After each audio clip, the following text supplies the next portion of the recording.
This is ESPN on ABC, brought to you in part by Samsung QLED TV, the official TV of ESPN College Football. You're watching Auto Trader Tailgate Week. Welcome to College Football, presented by TrackPhone, as part of Auto Trader Tailgate Week. You're watching the Big 12 on ABC. And what a day it is to tailgate, taking a football game here in Manhattan. Homecoming at Kansas State, and about as tough an opponent as they could ask for. Number 5 comes calling. Oklahoma taking on the Cats here in Manhattan. Hi again, everyone. Bob Wischusen here with Dan Orlovsky. Allison Williams will join us in just a moment. Last week, we saw Clemson take down Louisville, and you talked about the fact that you thought Clemson was being disrespected somewhat. They're still in the top 4 according to the AP poll. This Oklahoma team is in the top 5. How do they stack up? Well, with today, we're going to see 5 of the top 7 teams in the ranking with Oklahoma.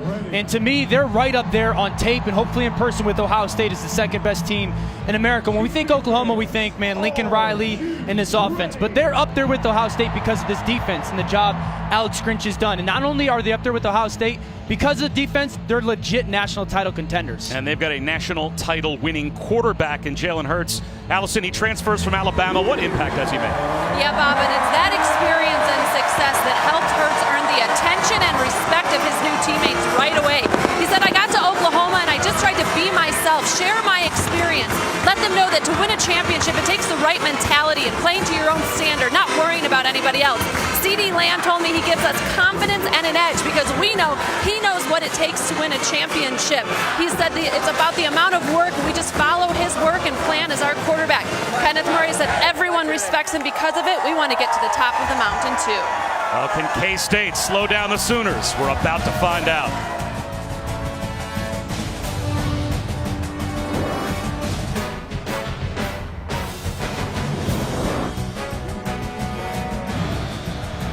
Perfect day for football here in Manhattan, and we are set to go. K-State won the toss, and they elected to defer their option to the third quarter. So Jalen Hurts standing by as Oklahoma will start with the football, and we are underway.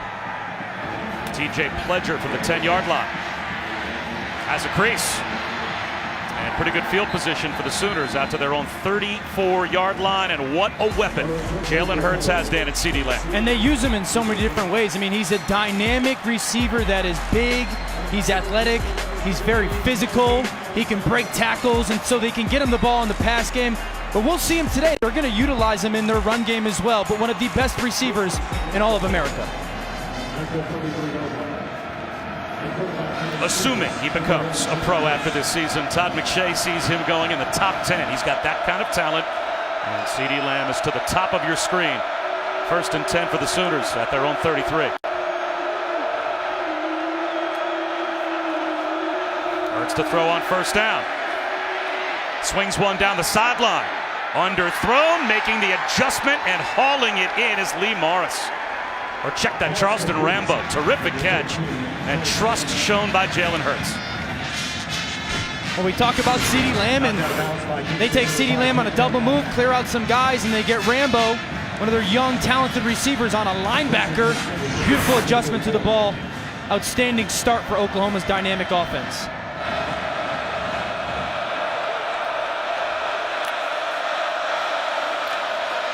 On a keeper, it's Hurts. Breaks a tackle. But for a quarterback, he is tough to bring down. Picks up 6 yards. Let's take a look at Jalen Hurts with today's Nissan Heisman Watch and how he stacks up with Baker Mayfield and Kyler Murray as he looks to make this a Sooners hat trick for the Heisman Trophy. It's going to be hard, right? It's going to be hard to keep his name from not being called when New York comes. He's done it through the air. He's done it with his legs, and it's been a seamless transition. He's going to keep it again. Lost the football! And it looks like Oklahoma's got it back.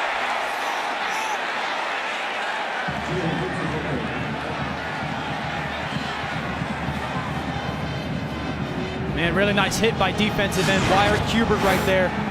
Watching the right side of the screen, 56 put his helmet right on the football. Fortunate bounce for Oklahoma's offense. Hurts on a rollout on third down. Here comes the blind side pressure from Wyatt Hubert. The ball's out again. And it's recovered by Kennedy Brooks.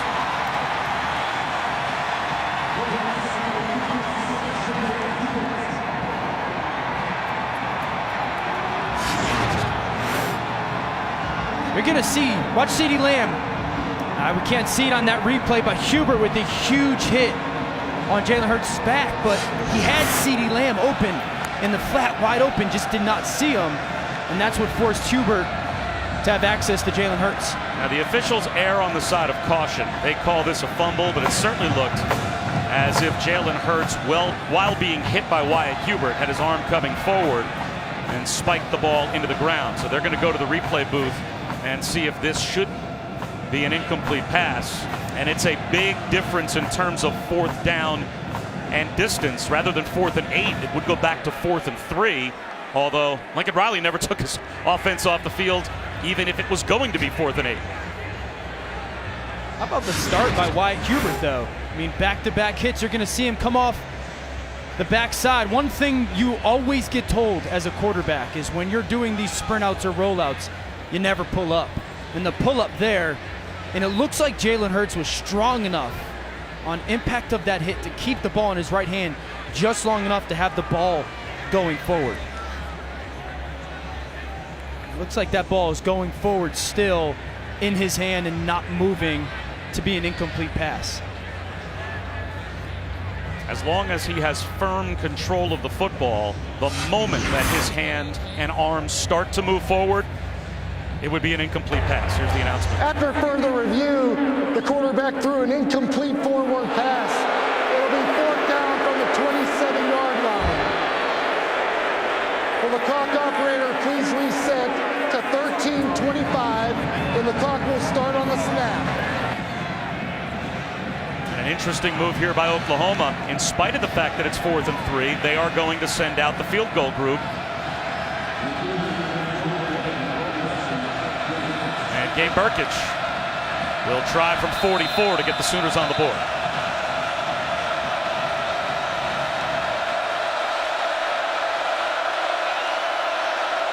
Burkich perfect so far on the season. His season long 34 yards. So this would be comfortably his season long, but he has no issues. Drills it right down the middle. And Oklahoma has the early lead.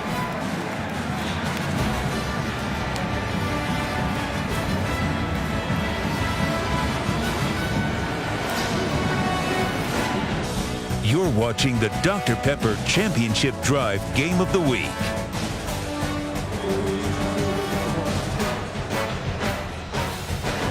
How much margin for error does Oklahoma have in the Big 12 if they are to have an opportunity to play in that championship drive and get to the college football playoff? Not much, you would think. Bob Wischusen alongside Dan Orlovsky and Allison Williams here in Manhattan. Lincoln Riley's team kicks a field goal to begin, but every time that Kansas State gets a stop, even to hold to a field goal, gets this offense, it's got to be a win. Yeah, when you're playing someone that scores 50 a game, anytime you can hold them to 3, you walk up the field feeling great. And Phillip Brooks will take a knee. We know about the offense for OU, but how about the defensive improvement they have made this season? Last year, couldn't crack the top 100 in scoring, couldn't crack the top 114 or better in opponents' yards. Tackles for loss, not impactful as well, but Dan, enter Alex Grinch and the improvement. Totally revamped this defense, revamped their mindset, the stuff that they did up front in their coverage. And I'd say the biggest thing is he's allowed to play this defense and its players to play completely free.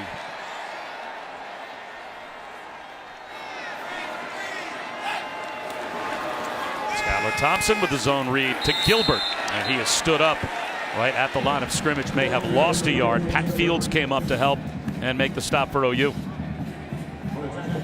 Chris Kleiman took over for a legend when he was at North Dakota State. Craig Bohl taking over for a legend in Bill Snyder at Kansas State. Great road win against Mississippi State to start off the year, and his defense is going to have to be that good, if not better, today against OU to have a chance. Quarterback run. That's a big part of their game plan today, I would think, with Skylar Thompson. Skylar Thompson has become the main weapon for this football team in the pass game, obviously, but really in the run game. They've become a lot more so reliant on his legs, and really we've seen it in 2nd and long and 3rd and long situations. Oklahoma will be prepared for that. Alex Grinch will understand that's what this offense is doing well right now. I would expect to see on 3rd downs 5 guys across the line of scrimmage, and then pay attention to the 2 end guys for Oklahoma being potential spies, droppers, keeping eyes on Skylar Thompson. Well, 3rd down and 8 to start, and it's only a 3-man rush. Thompson out of the pocket, hit from behind, and the 3-man rush gets home. Ronnie Perkins is able to bring him down, and it is a 3 and out for a Kansas State offense that has done this far too often, go 3 and out. Well, it starts on 1st down, and it's about Oklahoma's defense. Oklahoma on 1st down gets a tackle for loss, something they pride themselves on, and then they set you up in the 2nd and long, and obviously 3rd and long they get their pass rushers going, plates and coverage off the field. Devin Anctil can be a field position changing weapon. He drives CeeDee Lamb back to the 15-yard line. Little stumble for Lamb. And he's bottled up at the 25 and brought down by Nick Allen. We'll step aside.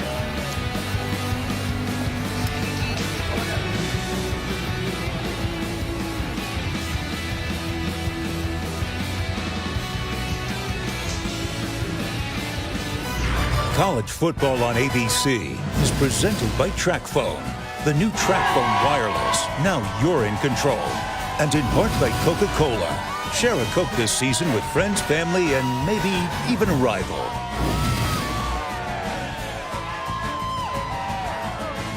Welcome back to Manhattan. Perfect day for football and a pretty good start for Kansas State. 3 and out on offense, but getting a stop defensively against this Oklahoma offense has to be encouraging for Chris Kleiman and the defensive coordinator Scotty Hazelton. They're back on the field again with OU starting at their own 25.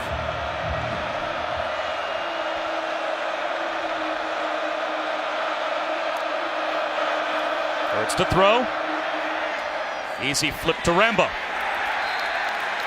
No gain. They have lost a half yard. That's a good job to rally to the football by Jerron McPherson. It's a nice job by McPherson and Sullivan. That's something Oklahoma does really well. They throw the shallow if the linebacker drops. If not, it becomes quarterback draw. Both those guys rally to the football well.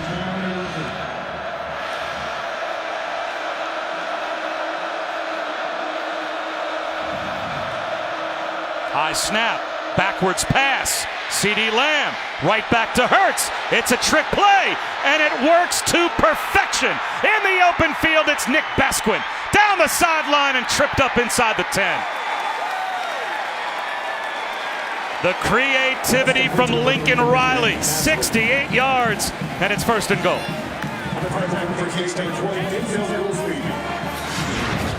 What a play. Fake the handoff, throw it to CeeDee Lamb back. He flips it back to Jalen Hurts. And Basquin, who had fell down on the play faking a block on purpose, is completely uncovered. And again, the creativity of Lincoln Riley on display early.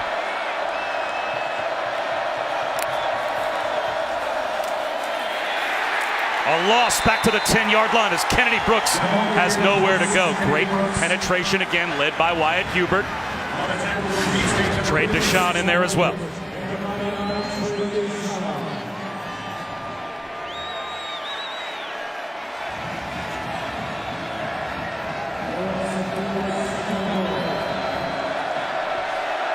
Creativity. Yeah, I mean, that's the fake fall down. Leads them being completely wide open. Sidearm pass intended for Lamb, and now it's 3rd down and goal at the 10. Nice job of those second-level defenders right there, dropping out underneath. Kind of a hard sell, play-action pass. And this is, we talked about early on, this is a huge moment for Kansas State's defense after that big play to potentially force another field goal opportunity for Oklahoma's offense. You're looking at the #1 big play offense in all of college football. But a chance for a goal-to-go stop for the Kansas State defense. No one in the middle of the field. Now they shift. Here comes a blitz. Hurts out of the pocket. He's going to try and run for it. Pushing the pile. Play not dead yet. He's at the goal line. Is he in? Oklahoma thinks it's a touchdown. Touchdown! Wow.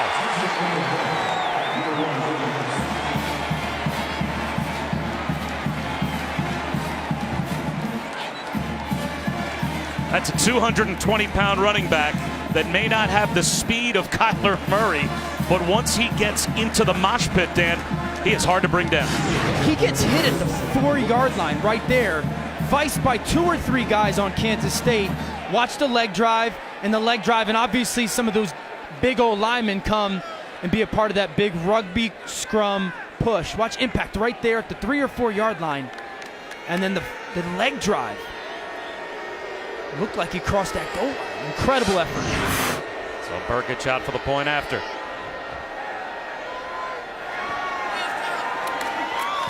And on the 10-yard touchdown run by Jalen Hurts, his 11th rushing touchdown of the season. It's 10-0 OU. Here it is, Tua Tagovailoa, a true freshman from Hawaii, gets the second half start. Your first reaction when you were told Tua is going to start the second half? We got to win the game, one way or another. And I'm always going to be a team guy. Coach, he made the decision that he made. I mean, we're national champions. I'll be able to say that for the rest of my life. That day made me who I am. I wouldn't change it for the world. And Jalen's ties to the Tide continue to show since he came to Oklahoma. We heard him refer to the media and the rat poison a la Nick Saban. Saw him have a victory cigar last week after Alabama beat Tennessee. And his head coach, Lincoln Riley, says, you know what? I think it's pretty cool, actually. He is totally good with it. He said, just like Texas Tech will always be a part of me, Alabama will always be a part of Jalen. He's all OU right now. He's enjoying this place, but we can't change the past. It will always be part of him. He gets it. He said, I root for Texas Tech when we aren't playing them. And he's going to be the same way Jalen is with Alabama. I admire the young man. I think he's the standard bearer for college athletics right now. We don't talk about or appreciate enough him off the field rather than on the field.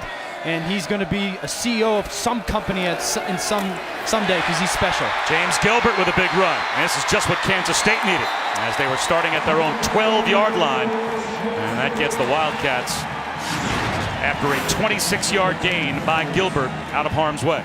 Well, they guessed right on the movement by Oklahoma's defensive line. Catch him in a slant. It's the right play call versus what Alex Grinch dialed up for Oklahoma.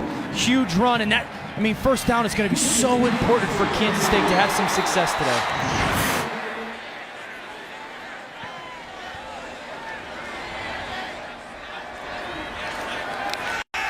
Skylar Thompson off play action. Lofts one to the sideline, but that's too high for Chabastin Taylor.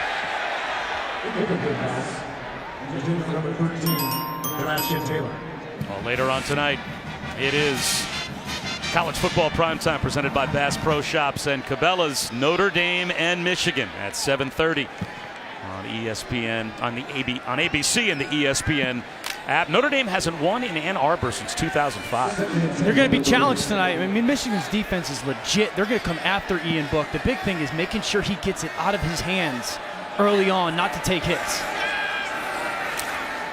Malik Knowles, he's fighting through injuries, and he's trying to fight through Sooners, and he's got a first down. Knowles has a chance to make explosive plays if they can get him on the field, but ever since the win over Mississippi State, he's had a knee, he's had an ankle, and he's been on a pitch count. Malik Knowles is a difference maker for this offense. I told you guys, I think he's the next really good NFL wide receiver coming out of Kansas State. Jordy Nelson, Tyler Lockett. He's big, he's strong, he's athletic, he's long, great hands. If he has a big game, this is going to help Kansas State's offense immensely.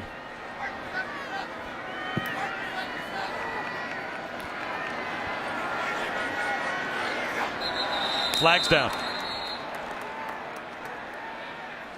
Skylar Thompson was trying to get a play change communicated to his group. That's tough, man. False start.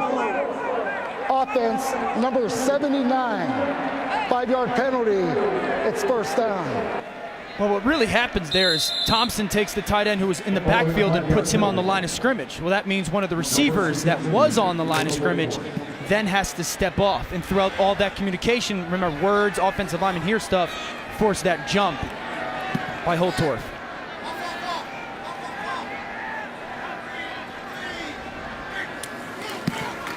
Here's Jordan Brown. He was out last week as well, and he gets the 5 yards back. Transfer from North Carolina. What about the keys for Skylar Thompson today? Well, the big thing is don't look at the scoreboard, right? Oklahoma's got a great offense. You just go play against the defense every single play. You're going to hear me say this a lot, Oklahoma. What you see is not what you get, both pre and post snap. And you're going to have to be willing to throw the football downfield to create some offense and hang with the high-scoring Sooners. And now they've got Knowles back on the field for 2nd down and long at the top of the screen. Thompson. Long throw, looking for Knowles, and he's got it. First down. To the 29-yard line of Oklahoma, a gain of 22.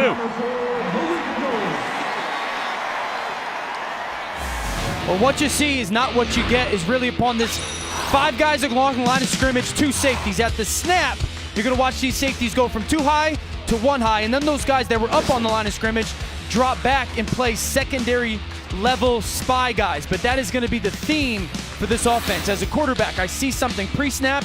I cannot expect to see the same thing post-snap. Thompson's got to have great eyes. And great pass protection on that last play. Hand off to Harry Trotter. He's got a crease down to the 21-yard line. Pickup of about 7 yards, close to 8 for the Wizard. I have named him the Wizard, by the way. The fact that no one at this point has nicknamed Harry Trotter the Wizard, to me, is like malpractice. Yeah, their loss, right? He's become a really good player for them, and I love right now what Kansas State is doing. Talked about having to be aggressive, take some shots. We saw some balls to Malik Knowles. Now we're getting the perimeter run game going. Cutting on the outside should open up some play action for them as the game goes on. Josh Youngblood, the freshman, picks up a first down.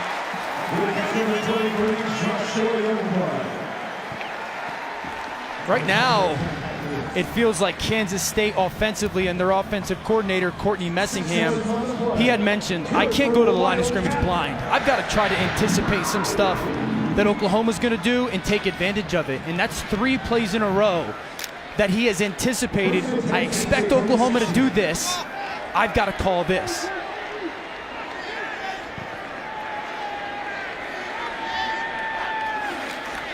Back on the ground to Brown.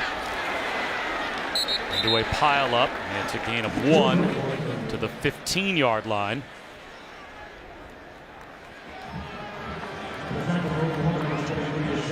Deshaun White, Kenneth Murray, those 2 linebackers coming in and helping out on the stop. And you're changed as the play caller now. Usually you get down the red zone, you think, okay, we've got points. Field goals aren't going to win you this football game. And so you got to continue to have that aggressive mindset that you've showed throughout this drive. Play action again for Thompson. Well protected. Now he's out of the pocket. He's going to throw this one away.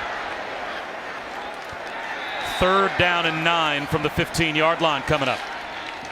Nice job by Oklahoma defensively, anticipating that Messingham might be a little bit aggressive, but I want to point out the throwaway by Skylar Thompson, because on tape the past couple weeks he's tried to do too much, and in those scramble moments have tried to make plays and hasn't thrown it away.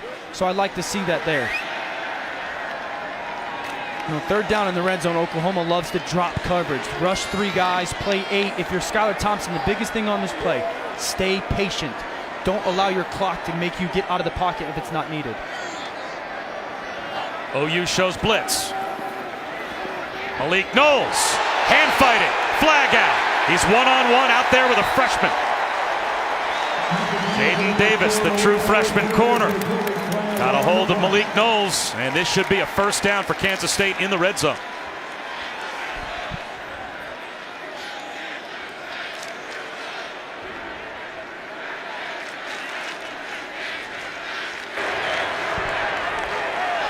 Pass interference, defense, number 4. Spot of a foul. Automatic first down. Watch the grab by Davis here with that right hand. Pull the jersey of Malik Knowles. Easy call. Nice conversion for Kansas State, but it was really because Knowles is selling some speed vertical, and that forced that grab by Davis. I'd love to see a little bit of a quarterback run game here. Get behind some tight ends, quarterback run game. Use that numbers advantage to yourself. Well, they've got 2 tight ends out there, both to opposite sides of the field. They're going to run a little option, and walking into the end zone is Skylar Thompson, unaccounted for an easy Kansas State touchdown.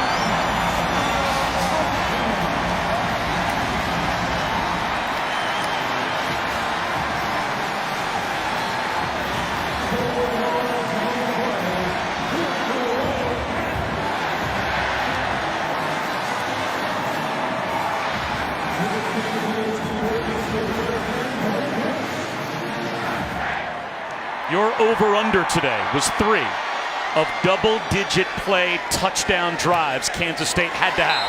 Well, they just got their first. How many plays? 10. Big one. I love the finish of the drop as Lincoln Riley has put him in the backfield, and then they motion him out right there. So where's CeeDee Lamb? And then double A-gap pressure. Low snap. Jalen Hurts trying to adjust. Sidearms a throw, and there's CeeDee Lamb getting loose down the sideline. What a play by Jalen Hurts. Keeps his composure, keeps his eyes downfield, and Oklahoma picks up 30. We were talking about Heisman stuff, right? This is incredible. The fact that he stopped the ball, right? Stopped the ball at his ankle, gathers it, has the awareness to keep his eyes downfield, threw pressure and find CeeDee Lamb, and then throw an accurate football to him. That was an incredible play, and it's the weekly routine for Jalen Hurts.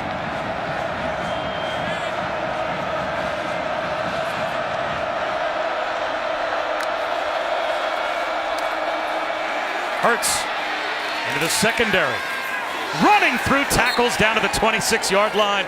He's got a first down if the play stands, but there is a flag down back near midfield.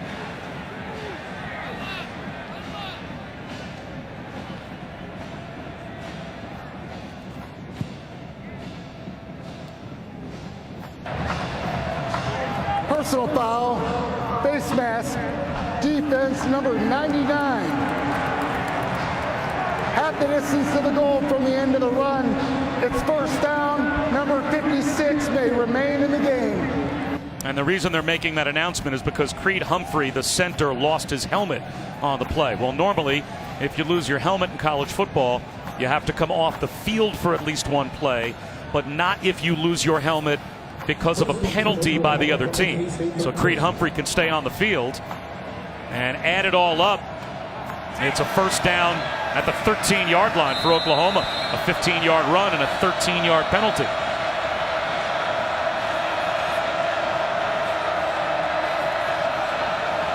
The big thing is, are you going to put CeeDee Lamb one-on-one in the red zone by himself if they do throw it to him? Instead, they hand it off to Trey Sermon.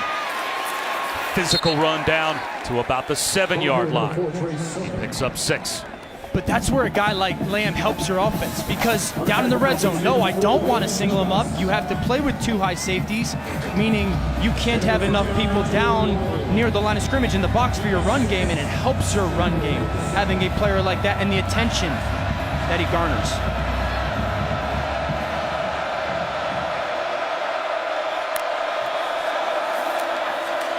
Hurts up the middle, at the goal line, he's in again. Second rushing touchdown for Jalen Hurts, and Oklahoma extends the lead.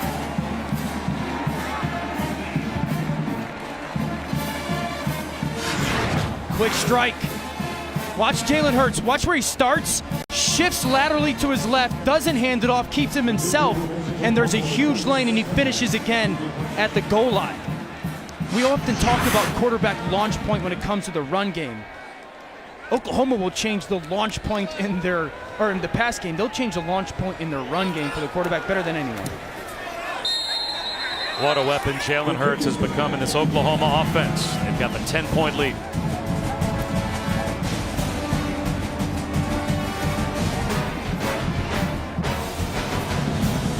rushing touchdowns this season to go along with 20 passing touchdowns. He's just racking up incredible numbers. He averages just shy of 400 yards of total offense per game by himself. 43% of FBS teams don't average that much total offense, as Jalen Hurts does all by himself. So he averages more yards per game by himself than almost half of the teams in college football. He's already got a $171 in the first quarter today. Pretty good. And leads America in yards per attempt. How about this? He's the 5th leading rusher in America at any position. Phillip Brooks. Pretty good return out to the 31-yard line for Kansas State. Week 8, Monday Night Football. It's the Dolphins looking for some Fitzmagic when they take on Juju Smith-Schuster. And the Steelers coming off a bye. 8 Eastern on ESPN, ESPN Deportes, and the ESPN app. Our coverage will begin with Monday Night Countdown at 6 from Heinz Field.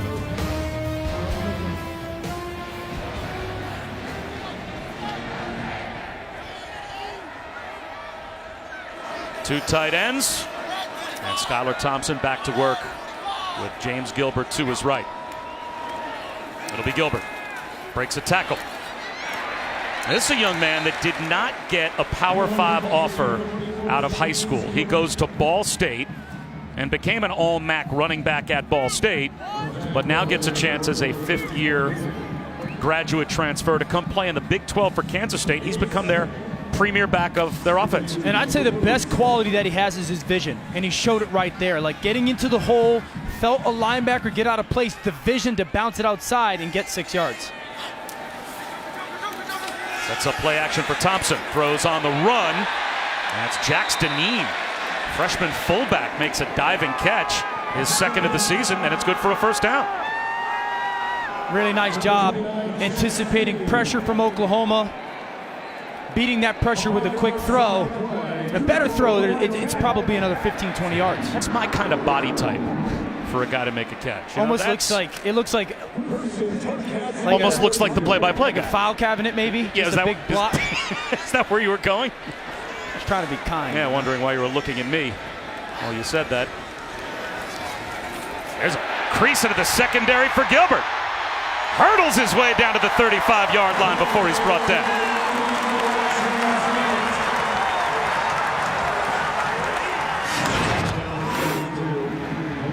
Watch the movement by the defensive line. They stem in, you guess running out. And that's been the theme for the first quarter right now with Kansas State, is they're guessing right on what kind of movement Oklahoma's going to give them. Couple blocks on the perimeter, you cut a guy, and beautiful foot in the ground, get north and south by Gilbert. Kansas State does not have to snap the ball before the end of the quarter. Looks like they're going to run a play, though. And they'll hand it off to Jordan Brown. He's got a chunk play into the red zone. And that will take us to the end of the first quarter. Oklahoma on top by 10, but 16 more yards for a ground attack that Kansas State has to lean on today if they want to stay in this game.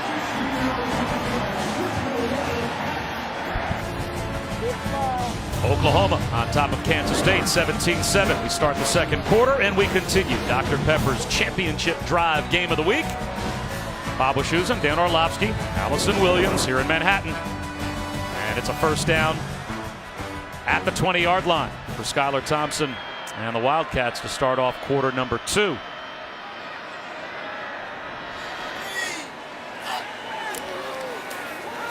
Play action. And Thompson's going to heave one in the back of the end zone for Knowles. Incomplete. I'm not sure if that was a throwaway attempt or he's just trying to give Knowles a chance to make a play. Bob, the way Kansas State's been able to move the ball and finishing that last drive with a touchdown, you can see their confidence building. And Coach Kleinman told us it would be huge in this game. He said what makes Oklahoma so impressive is they blow teams out in the first half. They just go for the jugular right away. He said we have to build their confidence early and give these kids life and belief that they can play. And guys, watching them on the sideline, they have it right now. Well, it's second down at 10 at the 20-yard line as they're looking to score some points here with a handoff to Jordan Brown. Check that. Thompson holds on to it and pays the price. Marquez Overton was all over him in the backfield, and Kansas State goes backwards. He's going to want this read back. If he hands it off, Brown's still running. Really good job by Oklahoma defensively, and Marquez Overton staying home, wrap tackling on Skylar Thompson's ankles. Overton has to come out for a play. He lost his helmet. And with Jalen Hurts and the rest of that offense over on the sideline, that's always a win for Kansas State to keep them off the field, but now faced with 3rd and 17.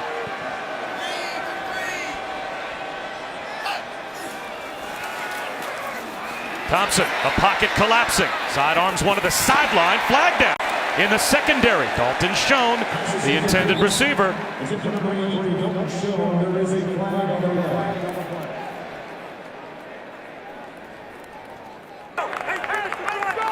Prior to the pass, holding, defense number 6. 10-yard penalty from the previous spot, automatic first down. Huge penalty called on Trey Brown. That's the second red zone penalty that we've seen on the Oklahoma secondary, right? We saw one early on Jaden Davis, a holding now. This one on Trey Brown in a 3rd and 17 that gives Kansas State an easy first down. It doesn't go down in the box score like a turnover, but it almost has that feel. You're about to hold to a long field goal, and instead it's a first down in the red zone for Kansas State. Thompson, quarterback draw. Grabbed around the ankles at about the 15-yard line, falls down to the 13-yard line.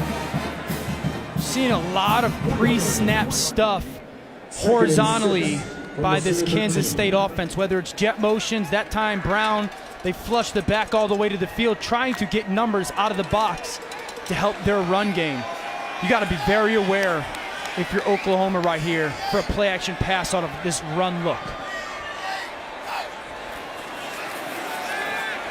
Screen set up to Schoen, but he's got nowhere to go. No blockers out in front, helpless as Trey Brown got there first. Also arriving quickly was Kenneth Murray. So now you're back to 3rd and long for Kansas State. I like the job by Oklahoma, though. They were anticipating, alert for a play action pass, and they dropped numbers there to help them protect against nobody getting downfield. 3rd and 10 here. I'd anticipate blitz if I was Kansas State, and I want to see if I can get Malik Knowles one-on-one versus one of these corners who struggled to cover so far today up top. Thompson looks that way. Instead, it's the underneath man, Joaquin Gill, a first down. 1st and goal at the 5 for Kansas State. 13 yards, they'll mark him out inside the 5. Love so many things about it. Great stem by Joaquin Gill. Watch the ball come out of Skylar Thompson's hands right when Gill is turning his head. Anticipation, ball placement, running away from a man defender. Absolutely picture perfect by Kansas State. Galarian Turner Yell, the strong safety. That's a pretty good matchup, I'd have to think, for Kansas State to get your slot receiver on a safety.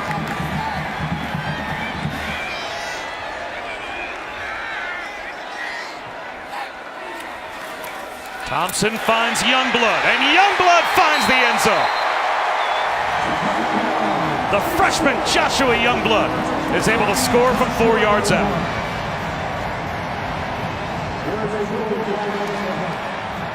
Flag down at the 10-yard line.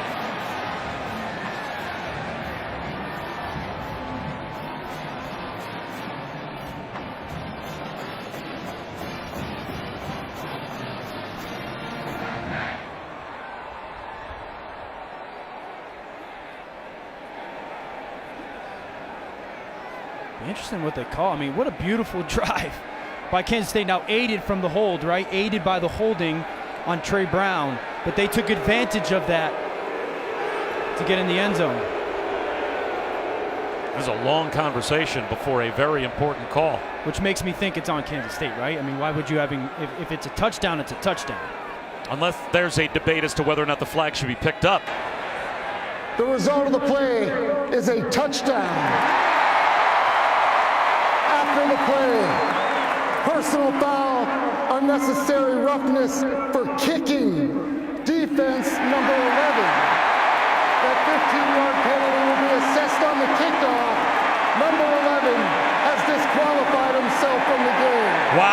It's Parnell Motley, a starting corner for Oklahoma, who has been kicked out of the game. And we'll see if we can pick it up here. Look at Motley right on the sideline right there. Takes a kick at long.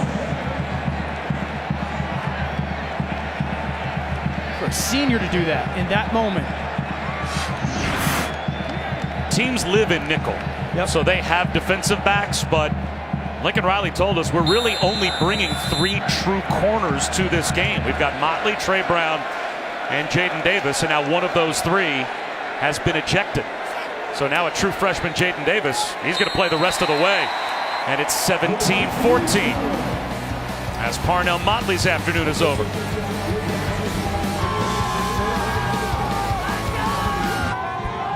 This season, Taco Bell is celebrating student sections and passionate fans like these by awarding the Live Moss Student Section of the Year. A Wildcat student section already on the national watch list. You can go to ESPN.com/Taco Bell to see how your school can compete and get the committee's attention by using the hashtag #LiveMoss Student Section Contest. And they're whooping it up in that student section as they believe here in Manhattan with their team giving Oklahoma all they can handle in the first half. Let's talk a little bit about Wyatt Hubert. We saw him early on shed a tackler, shed a blocker, get his helmet on the football and force that fumble on Jalen Hurts with a big hit. Now I want to chase down the backside with relentless effort. Hurts pulls up, almost forces sack, fumble, but he's been impactful today. We talked with him yesterday, and he remains very confident. Listen, our defensive line is experienced. Oklahoma's is not. We have to use that to our advantage. So far, their defensive line is doing enough.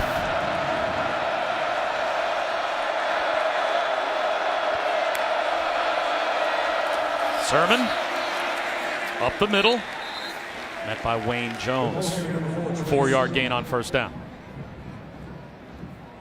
And really, if you're Kansas State defensively, the goal is just continue to force Oklahoma to snap the football. No easy, there's such a quick stride offense. Don't allow them to go score in 2 minutes. Make them make snaps and go on them 10-play drive themselves. Play action, seam route, and that is a completion all the way out to midfield. 22 yards. As Braden Willis got loose. That's an incredible graphic. That they only run 64 plays a game, which is 119th in America, yet have the most yards. They've snapped the ball 7 times less than their opponent and have 2,000 more yards than them. That's crazy. And they get CeeDee Lamb in space with a blocker out in front. He stays in bounds and picks up another first down. But when you are number 1 in America in plays of 20 yards or more, 30 yards or more, 40 yards or more, it doesn't take you many plays and a lot of time off the clock to get down the field and score. Yeah, and you guys had all week, hey, if you're a defense, what do? You know, to try and stop them. I said you don't. You just have to try and slow them down a little bit as you see these explosive, and the disparity of the game is this is what Oklahoma's great at, and it's not something that Kansas State offensively coming into this game has been good at. But you don't try and stop them. It's unrealistic. You have to try and slow them down and make them snap the ball. 4-man rush. Hurts out of the pocket. Takes a wallop right at the first down line to gain. Flag down in the secondary as well, as it looks like Hurts picks up 9 yards on the run.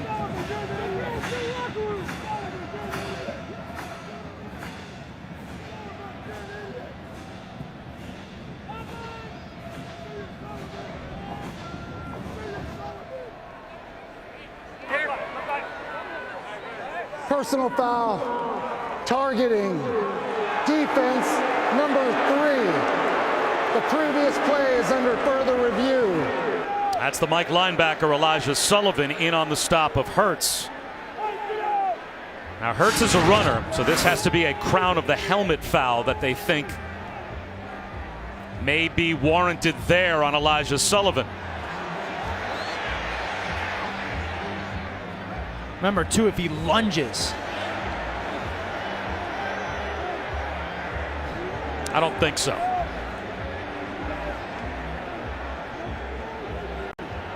All right, doesn't it look as he comes in here? I don't think there's a lunge. And it looks like the shoulder. Like, doesn't it look like he turns? And this is why they go to replay automatically for this foul.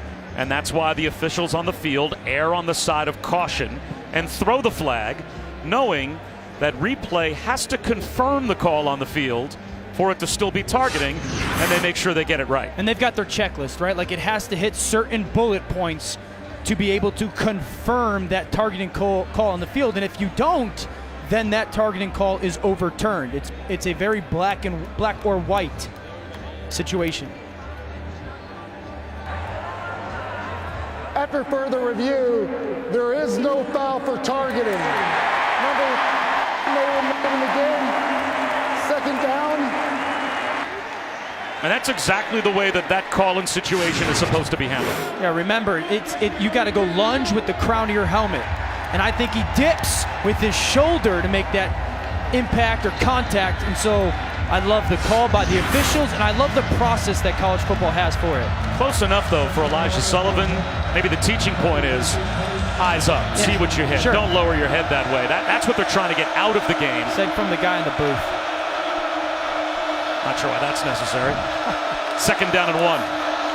Quarterback draw for Jalen Hurts. First down and more. Inside the 20. And he gets all the way down to about the 15-yard line.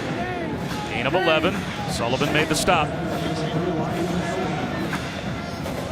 It's just so hard. I mean, the quarterback takes the snap, he looks left, so you're naturally going to flow that way, and then they bring 4 pullers, 2 offensive linemen and 2 backs to the other side of the field. It's such a stress on this defense every single play with all the counter and the movement. A pitch to Sermon. Nowhere to go. He's going to lose yardage.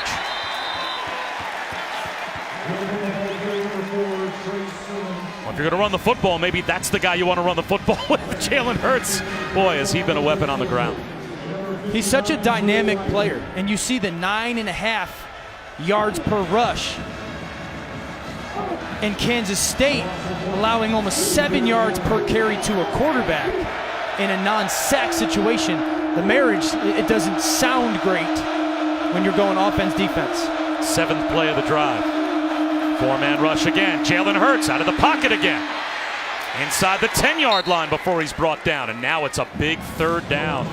Third and about 3.5 for Oklahoma. Just inside the Kansas State 10. Now they'll mark it down right at the 10, so it's 3rd down and 4. Just watch Jalen Hurts put his right foot in the ground right there, gets Daniel Green to overrun. We continue to harp on the fact of the special athlete, the strong athlete that he is.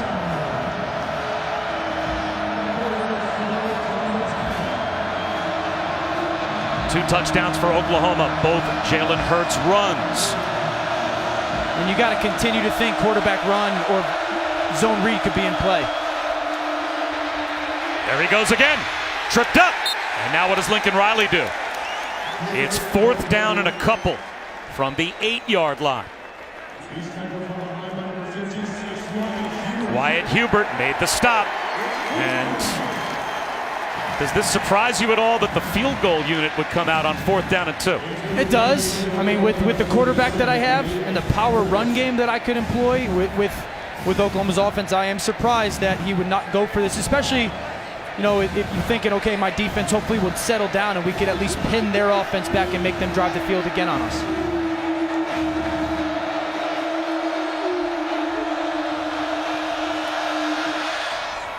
And Burkich is good from 25 yards away.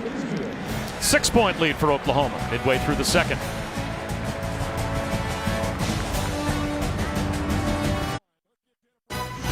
College football, presented by TrackPhone on ABC, is brought to you by Pacific Life, 150 years strong, protection and retirement solutions for your future. Mazda, feel alive. And ice-cold Dr. Pepper, the official drink of Fansville. When Lincoln Riley replaced Bob Stoops 3 years ago at 33, he was the youngest FBS head coach at the time. And of course, that connection traces back to being a walk-on quarterback for Mike Leach, Texas Tech, But then while he was in East Carolina, Bob Stoops calling Mike Leach, who had Lincoln Riley on the staff there as well through 2009, asking for a recommendation for a hire. And Mike Leach said, I'd hire Lincoln Riley if I were you. Turned out to be a good move. Youngblood on the return. A pooched kick. And this is going to give Kansas State terrific field position near their own 40-yard line as we check our Aflac trivia question.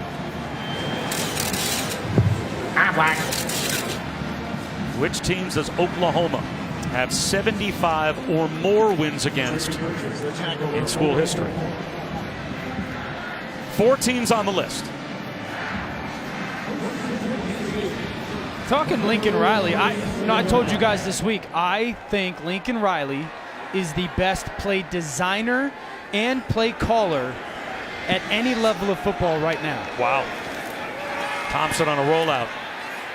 Zings one to the sideline, and Dalton Schoen makes the catch. Pretty good play design there for Kansas State. And this is something that I think Skylar Thompson does really well, throw on the run. And I love the fact that they come out on first down with an aggressive play call. We've seen Skylar Thompson display some really good accuracy today. And it was straight ahead run. Gilbert spins close to a first down.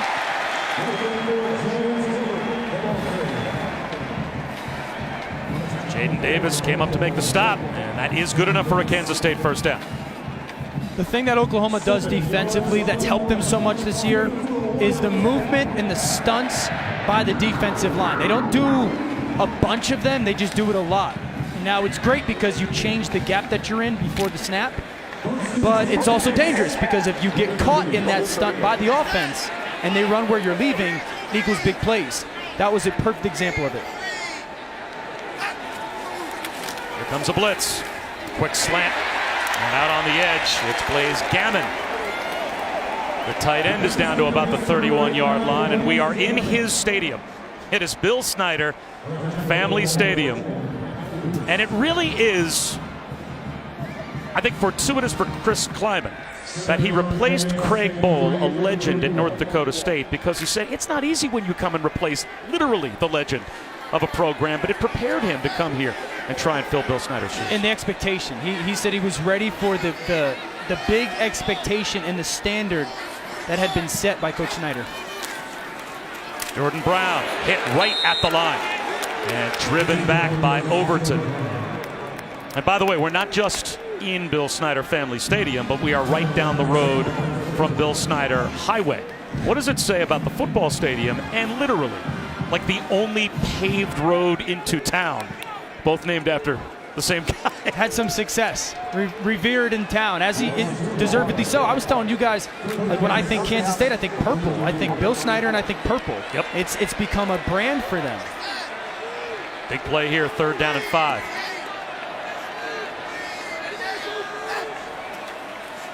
Jet sweep. And now what do? Phillip Brooks thrown back. That's a loss of a yard. Not in realistic field goal range. And now 4th down and 6. The thing that Deshaun White did so well there was he didn't get cut on the perimeter. That's what's helped this run game for Kansas State. You know, if I'm Kansas State right here in choosing to go for it, I'm going to bleed this clock. Because if I get to the line of scrimmage and I don't like the look of the defense, I'm going to let the clock go down to 0 and call a timeout. I'm going to find Malik Knowles one-on-one. He hasn't been covered yet today. And they know they have to take risks at some point offensively because of the points they figure Oklahoma's going to put up. 4-man rush. Wide open. It's Joaquin Gill. 1st down and more to the 20-yard line. That's a 4th down conversion and a big one. A gain of about 14 yards.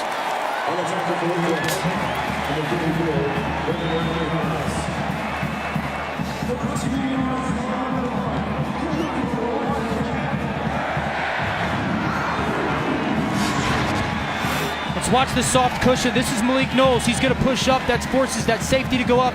And the soft cushion displayed by Joaquin Gill right there. Watch how soft the cushion is as Malik Knowles goes outside. Easy completion to Joaquin Gill. Soft coverage, but the attention to Malik Knowles opens him up. Thompson Again to the sideline, turning upfield, and staying in bounds is Samuel Wheeler, the tight end. And now if you're Kansas State as well, bleed this clock down and try and take as much time away from Oklahoma before halftime as you can. You shouldn't break the huddle until about 20 seconds, 18 to 20 seconds on the play clock. And you're telling Skylar Thompson, you do not snap this ball with more than 3 seconds on the play clock. And continue your aggression, but manage this clock is important.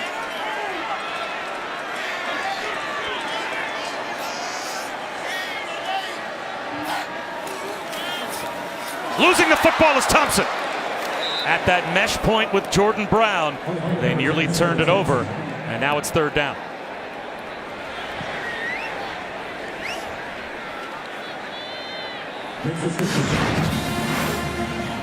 Just watch the mesh point. Running back goes to take it, quarterback goes to pull it, gets left hit on that hip, and that's just that nose of that football. That's all it takes to lose control of that football. So now if you're Skylar Thompson, the big thing is you're in field goal range and you've taken a ton of time off the clock. Nothing crazy. But if you like a matchup, I'd look down the middle of the field. If you like a matchup, you take your shot. Quick out. Short of the first down is Wheeler. And now you'd think that Oklahoma might call a timeout. It's fourth down and about a yard, maybe a yard and a half.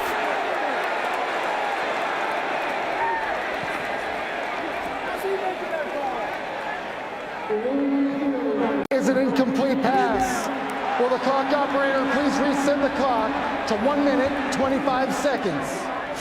And no need for Lincoln Riley to take a timeout. Good location on the throw. And a good call. Just the stretch by Wheeler right there. He's not able to finish it through. Just slipped out. So here comes the 5'5" kicker, Blake Lynch, from 35 yards. To try and make this a 3-point game once again. He was put on scholarship after the first game last year. And he connects. And we'll step aside for just a moment. Terrific first half here in Manhattan.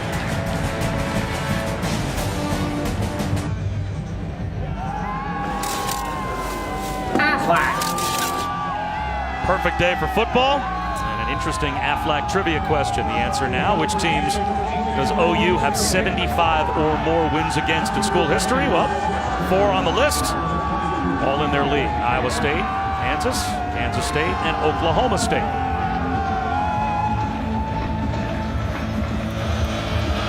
But in a tussle with K-State here.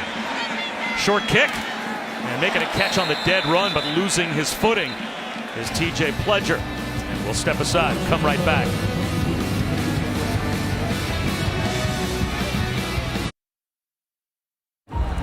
It ain't no pressure when you built for this. I'm built for this. I'm the smartest boxer in boxing. Nobody got better defense than me. Y'all can say whatever y'all want. I'm a beautiful boxer. I want to show people I can fight. I'm the next Floyd, Sugar Ray Harlem. Shakur Stevenson, Joette Gonzalez. That should be a good one for more reasons than one. Shakur Stevenson is fighting his girlfriend's brother. Probably some bad blood there, right? Apparently there's bad blood there. We'll find out. Oklahoma starting. Time on the clock and 2 timeouts at their own 24-yard line. OU has 3 touchdown drives already this season that are 75 yards or better that have taken less than 1:21 off the clock as Hurts gets racked up behind the line. So they're more than capable, but not if Reggie Walker has anything to say about it. About that job by A.J. Parker, too. Reggie Walker chased down from the backside in the corner. A.J. Parker, who was playing cover 2, you know, that flat defending corner, comes up willing enough to be aggressive on the tackle. Big play. And time coming off the clock as well, down to 53 seconds. Jalen Hurts, backwards pass. It is another trick play. Basquin pulls it down. Now he's going to fire one. It's tipped, and on the count, it's intercepted. A.J. Parker. A takeaway off the trick play for Kansas State.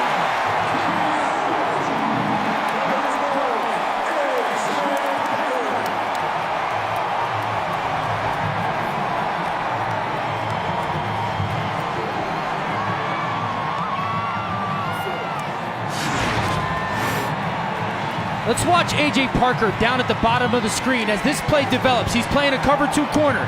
Down in that flat. Watch the discipline. Sees the backward pass. He drifts downfield, and then he just plays with instinct. Floats. Tip balls equal picks. But it was because not only A.J. Parker, but everybody on that defense plays with great discipline. They don't fall for the trick. They've already seen it once. Tipped ball. Right place, right time. A.J. Parker with a huge play in this half. Kansas State has all 3 of their timeouts. Thompson to the sideline, broken up. Well done by Trey Brown, right in front of Dalton Schoen. Coming up at the half, by the way, we'll check in. It's the Capital One halftime report. What's going on between the Buckeyes and Badgers in a rainstorm? The ACC Coastal very much up for grabs. It always seems to be a good day for quarterbacks in college football, and this is another one. We'll talk about all of that coming up on the Capital One halftime report. Big thing for Kansas State right now is your play calling. Nothing risky with the football. You want to score a touchdown, but you just got given points. So you might be able to try and pop a draw here. They just get the snap off. Errant pass.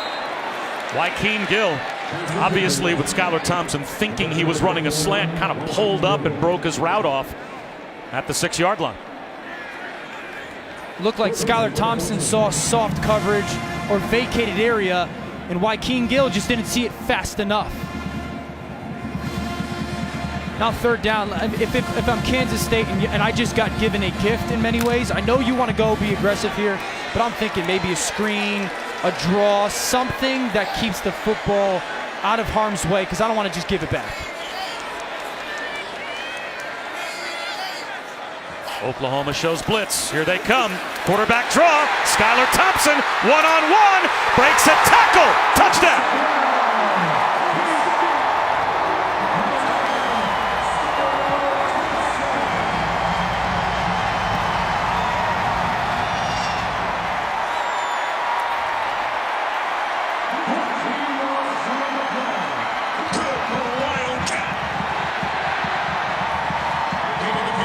A.J. Parker pick turns into 6.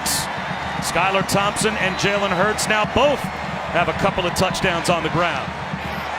But Kansas State with the point after has the 4-point lead. We're back in 30 seconds.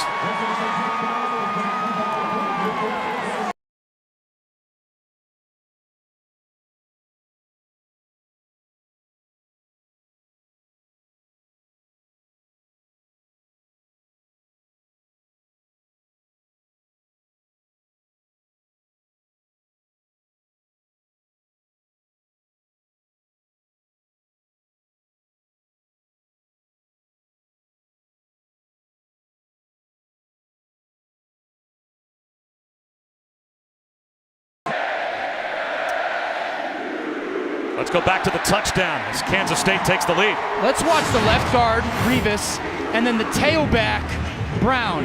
As you're going to get this slant by Oklahoma's defense, the guard picks it off, and then Brown picks up Deshaun White, the blitzing linebacker right there.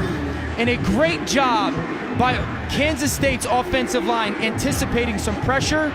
An awesome job by the guard, and then Brown, a tailback, being used as a blocker to open up the huge hole for Skylar Thompson. This is the 27th time that Kansas State has hosted a top 5 team. They've only won twice, and not since 2006. Nice job to stay on his feet by Trey Brown. Oklahoma still has 2 timeouts, but only 16 seconds on the clock. And NFL Primetime with Boomer and TJ, Sunday at 7:30 Eastern, only on ESPN+. All the highlights and breakdowns for the day's games. Updates from the Sunday night and Monday night games. With Scott Van Pelt and Joe Tess. You can get ESPN Plus by downloading the ESPN app. Oklahoma has not trailed at the end of any quarter so far this season. How aggressive will they get with 16 seconds and a couple of timeouts? Jalen Hurts to throw. He's going to go downtown. Climbing the ladder to make the catch is Rambo. And at the very least, they are now in field goal range. Might as well call one of those timeouts now with 9 seconds to go. And Lincoln Riley does exactly that. We got Rambo running down the middle of field on a linebacker, Elijah Sullivan. Goolsby, a safety, played so far over the top. Watch this throw by Jalen Hurts, staring right down the middle of field. I got a wide receiver and a linebacker, throw it up, and then Rambo not only going up high to catch it, but high, and then watch it how quickly, when he catches his ball, tuck down to his body to make sure that Goolsby couldn't come over the top and knock it out. 9 seconds, 1 timeout. Yep. Throwing it into the end zone from here really does put the ball in harm's way. Are you just playing for a field goal here, or do you think you have enough time and low risk enough with Jalen Hurts to take a shot at the end zone? I think you can take a shot at the end zone, absolutely. What you'd want to do is you design a play that there is a shot. Somebody's going into the end zone, and you tell Jalen Hurts, listen, if you like it, you cut it loose. And then there's another underneath route or two where if he doesn't like that shot, and it should be something he likes pre-snap, if he says no to that pre-snap, there's a different 2-man combination he can work to get another 8 or 10 yards. The big thing you tell him here, Bob, you do not run around with the football. Right. You don't try and scramble and run around, because then that 9 seconds goes real quickly. This is a one-look and go type play. Correct. If it's not there, you have to have time on the clock to make sure you get your field goal chance. And they do have a timeout remaining as well. Play clock is winding down. Down to 4. Hurts still looking over to the sideline. Lincoln Riley might have to call timeout. Nope, they get the play off. Hurts, he's in trouble. He goes down. Is he in field goal range? Well, Lincoln Riley can call timeout, but taking a sack there can't happen. If you're Jalen Hurts, just lost 10 yards as Wyatt Hubert gets him.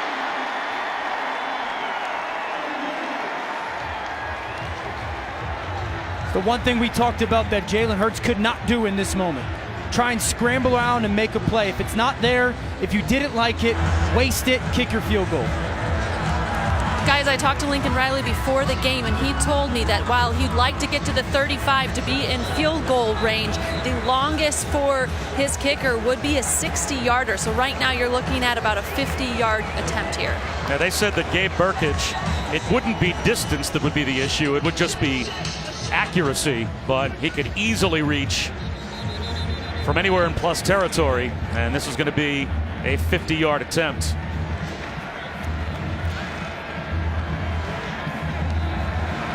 His season long and career long earlier today, 44.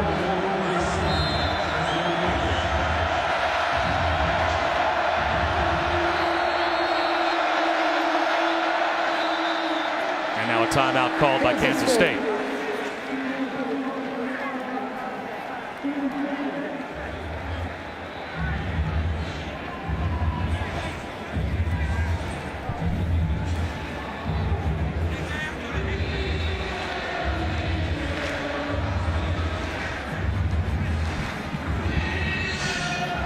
I wonder if Chris Kleiman is going to spend the rest of his timeouts here and see how much he can make the kicker think about a 50-yarder, but how much is there to think about at halftime for an Oklahoma team that has not been in this kind of a position so far this year? A lot. I mean, you've got to look at Kansas State's offense and go, well, they've obviously got our number, right? They've been running the ball in the perimeter, and the movement for our defensive line is not working. And then for our offense, I mean, you've done a good job offensively if you're Oklahoma. You just don't want to attempt field goals.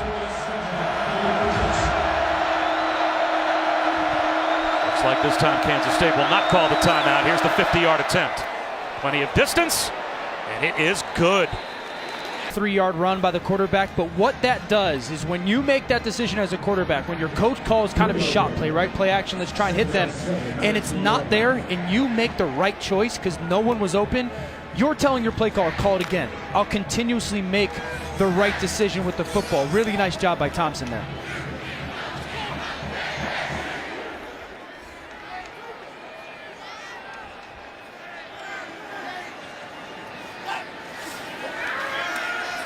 Quick hitter to the outside, incomplete.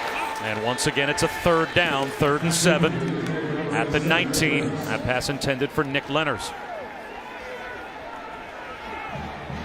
Now what are you dialing up if you're Courtney Messinger? Well, what you've had success on third down with is some seam balls. If offensively, you've had some balls go down the seam. So I got to anticipate Oklahoma not giving to me that. I'm thinking Oklahoma's going to play a middle field close coverage, one-on-one on the outsides, and I've got to find one of my guys on the perimeter that wins on like an out or a comeback.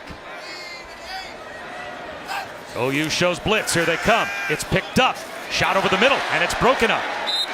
Pat Fields, the free safety. A really nice job on Samuel Wheeler, the intended receiver. And now it's 4th down, and it'll be a field goal try for Kansas State. And Oklahoma did just that defensively. They pressured.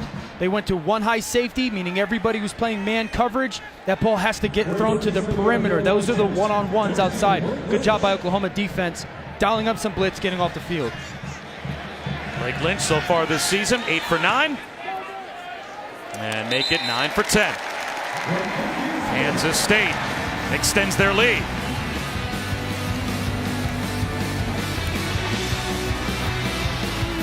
Welcome back to the Dr. Pepper Championship Drive Game of the Week.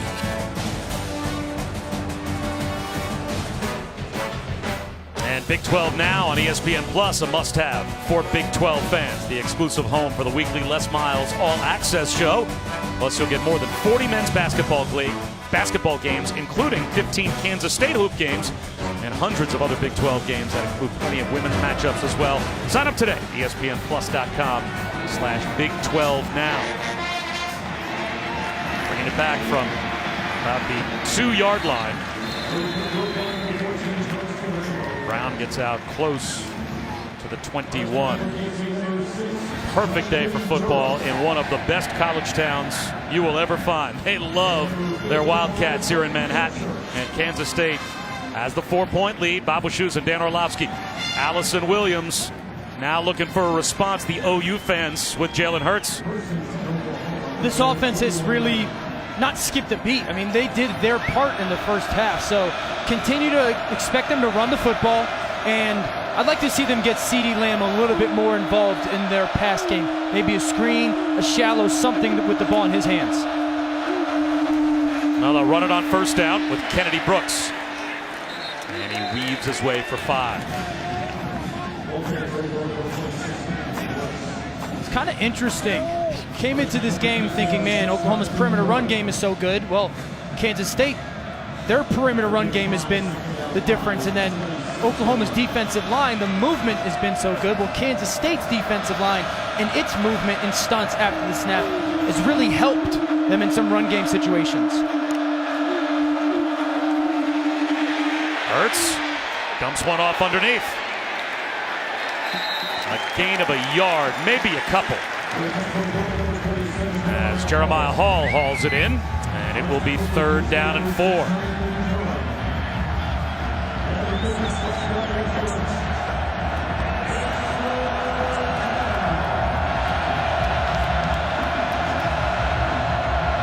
Got to have eyes on CeeDee Lamb. 3rd and 4. If you're going to play man coverage, where's number 2? And expect some kind of motion and try to get some rub by him. Here's CeeDee Lamb pre-snap. And he's got a safety tracking him. Instead, Hurts with a slant that's broken up. Eric Gallen drops back off the line and gets the pass defensed. It'll be a 3-and-out for Oklahoma. The first punt of the day for the Sooners.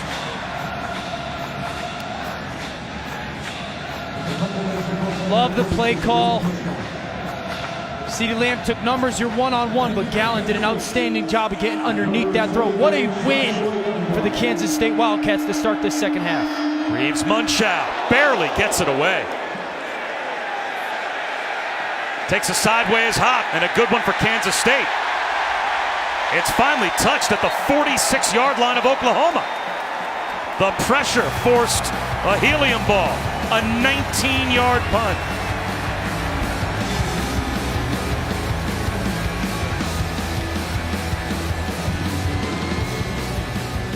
Football presented by TrackPhone on ABC is brought to you by General Mills. Bring more to your game day with General Mills tailgate recipes. See what you can create at WeAreTailgateNation.com. And Pillsbury. Make the most of family time with Pillsbury. In honor of the 150th year of college football, we always take a look at who we think are the best players in a program's history. Hard to find better than Darren Sproles here at K-State. Is he the greatest of all time? We have an argument with some of the guys on our honorable mention list. That's a pretty good group as well. Bob Wischusen, Dan Orlovsky, Allison Williams, with James Gilbert up the middle. A drive that starts in plus territory for Kansas State. Gilbert picks up 7, but you actually have some memories of Darren Sproles. So Darren Sproles and I came out of the draft together. We go to the Senior Bowl together, and I remember the first day I see Sproles, I go, there's no way this guy's going to play in the NFL, right? I mean, obviously I judged him off his size. First day I give him a handoff draw. He gets about 10 yards downfield, and he sizes up this safety. And absolutely Allen Iverson crossed him over, and I said, all right, maybe I was wrong. Maybe he's got a chance. Thompson on a bootleg. Hoists one downfield for Schoen. Drops it in.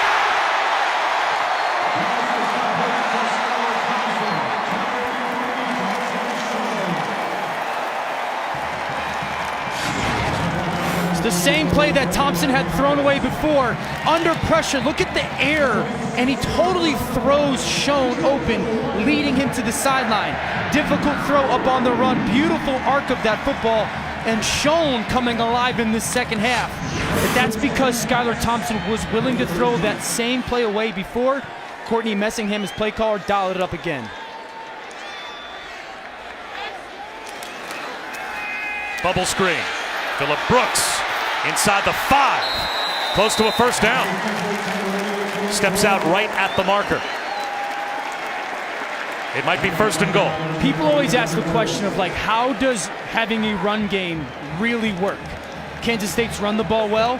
1, play action. We just saw it. 2, you're committing numbers to stopping that run, and that's why we've seen some of these bubbles to the slot open up for this Kansas State offense, because you're Oklahoma going, okay, I got to get another guy closer to the football, and it becomes a numbers game.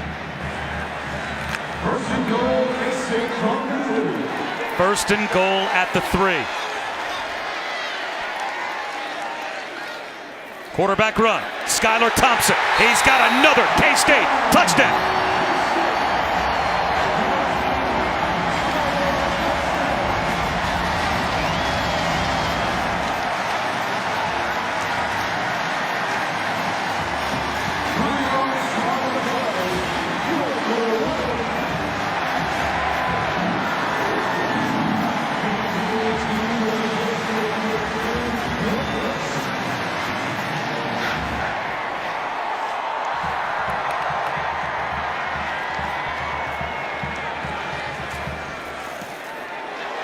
Number 5 is on the ropes, 34-23. Big play by the quarterback, some throws, some runs, and how about the quarterback power down in the red zone? Collapse the line, follow the pulling guard, get in the end zone, your coach, get up. Wildcats on top. Welcome back to college football, presented by TrackPhone. It's part of Auto Trader Tailgate Week. A lot more push-ups than maybe a Wildcat expected to do today here in Manhattan. Already 34 points on the board for Kansas State, and they will pooch the kick short. Lands in no man's land and is taken by TJ Pledger. He lost the football. K-State thinks they have it.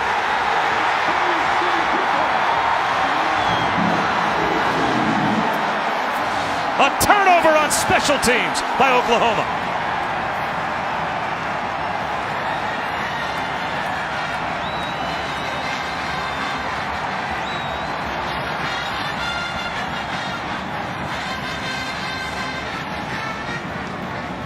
It looks like Eric Gallen may have gotten in there. Samuel Wheeler recovered the football. The officials have already signaled that it belongs to Kansas State. Watch Gallen come in from the right side of the screen right there, number 1. He popped that ball out, and then look at Samuel Wheeler at the bottom. Watch him curl his knees up, right? Protect the football. It's almost fetal position. You curl your knees up to protect it. Timeout for an injured player. Reg.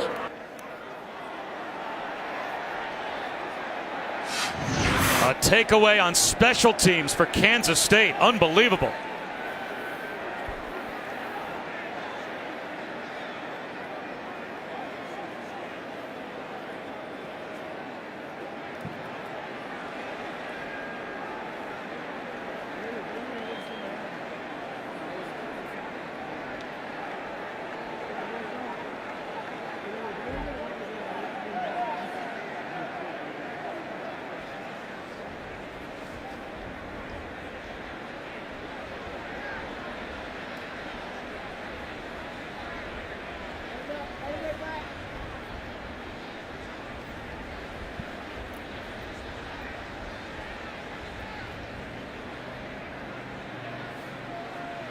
All right, Kevin, thanks very much.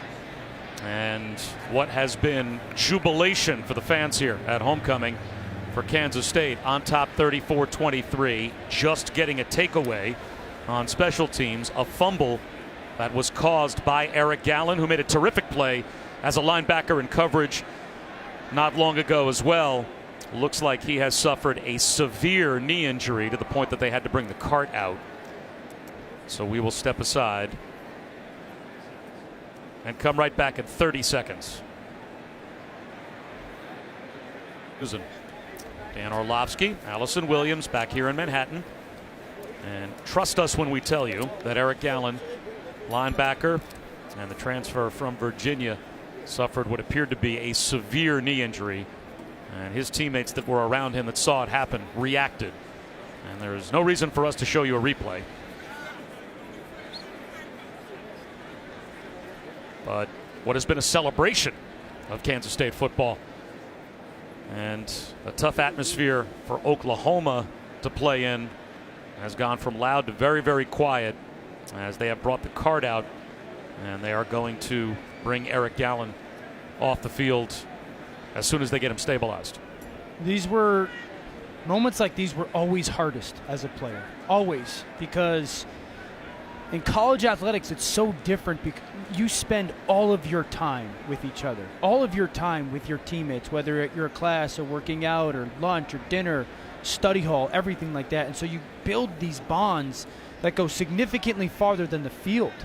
And the relationships and the connection that you grow with guys, and to see someone go down like this was always the hardest thing, because you almost in a way feel it because of those tight bonds.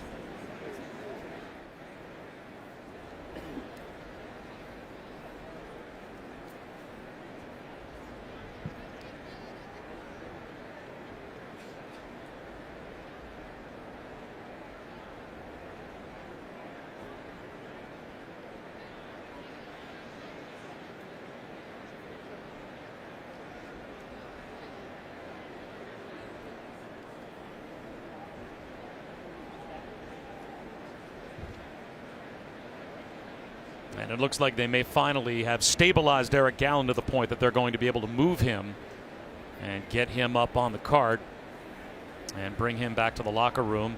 And I would think, with the video that we saw while we were away that we're not going to show you again, he might be headed straight to the hospital.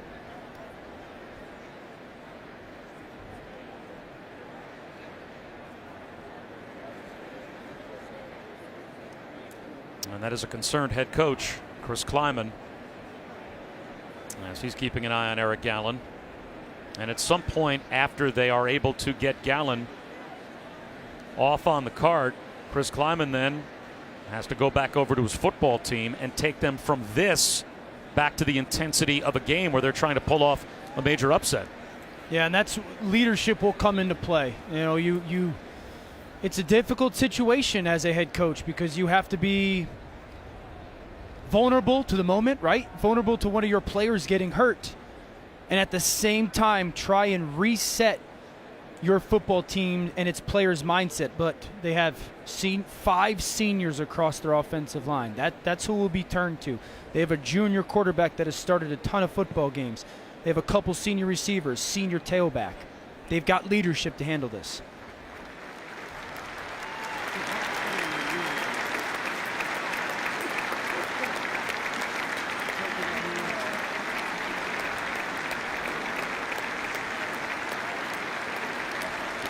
We will send every good thought and prayer the way of Eric Gallen. And we'll have certainly any update on his status brought to you as soon as possible.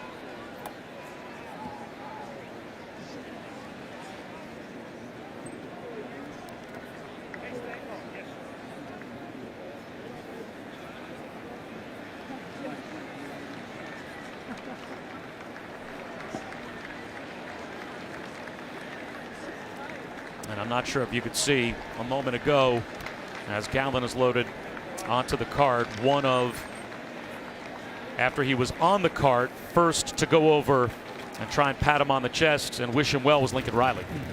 Classy. Great job by both medical staffs as well. They were on top of that, cleared everybody away so they could do their job in a timely fashion. And guys, there is a hospital directly across the street from the stadium here, Cincy and Via Christi, and that's where he will be taken for further evaluation.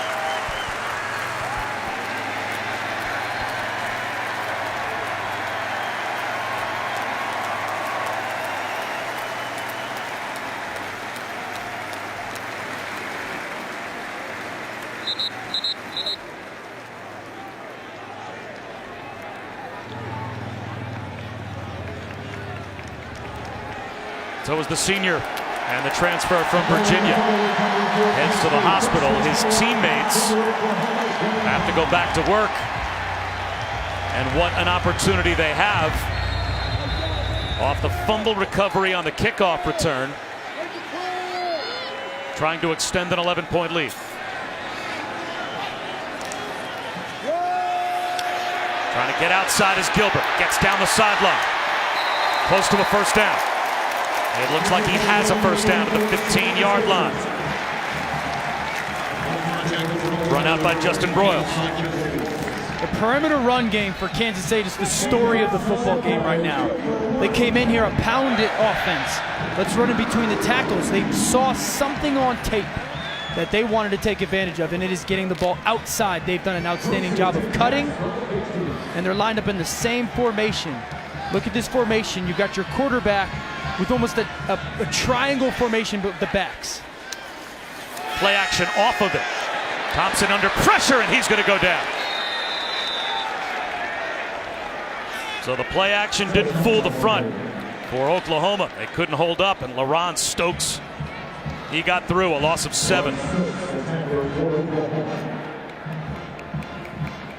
How aggressive is Alex Grinch here on third down, or rather second down at about 17? Well, if I'm Alex Grinch, I'm anticipating a quarterback draw. You know, especially in this 2-by-2 formation where you've got 2 receivers one side, 2 receivers the other side. That's what they scored on at the end of the first half. Anticipate a quarterback draw. Thompson to throw instead. Down inside the 5-yard line to Wheeler. It's first and goal at the 3, a gain of 20. The timing and accuracy by Skylar Thompson. One hitch, trust it, put the ball on the line, in between 3 defenders, and then Wheeler, as he's getting hit, being able to hold on to that football.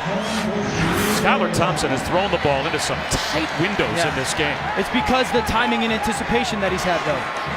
Quarterback run, you got to anticipate quarterback run. There it is. Thompson at the goal line. He's in again. 4th rushing touchdown of the game for Skylar Thompson.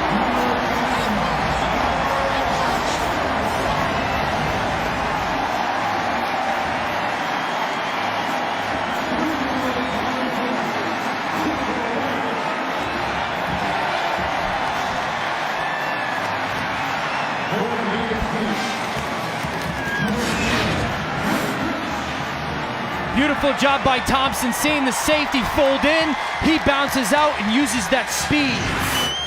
How about the offense responding to the turnover, the injury, but the emotional response by the football team behind this offensive line and quarterback. That's 7 consecutive possessions with points for Kansas State. Well, we talked about it, right? How could you stop Oklahoma's offense? And I said you can't. You just try and slow them down. Have they slowed them down, Kansas State, a little bit? Yes. And then they needed to score on their touches. It wasn't, hey, let's go on some drives and chew up some clock and kick 3s. You had to go on some drives that chewed up clock and score touchdowns. Let's take a look at Oklahoma's playoff stats based on the All-State playoff predictor. And unfortunately for the Sooners, down 41-23. Their numbers are dropping. With a loss today, they would have only a 17% chance to make the playoff.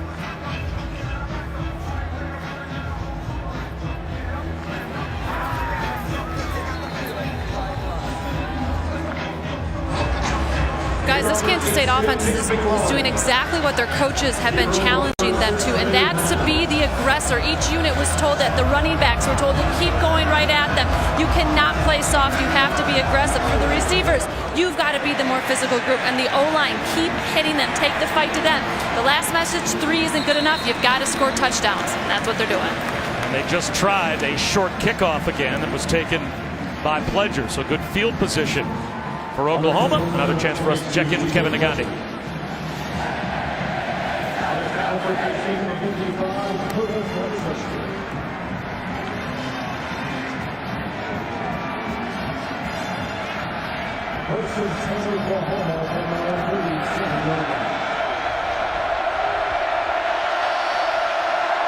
Could be another shakeup with flags down in the top 10. 12 men on the field for Oklahoma. Illegal substitution. Offense, 12 in the formation. 5-yard penalty. It's first down.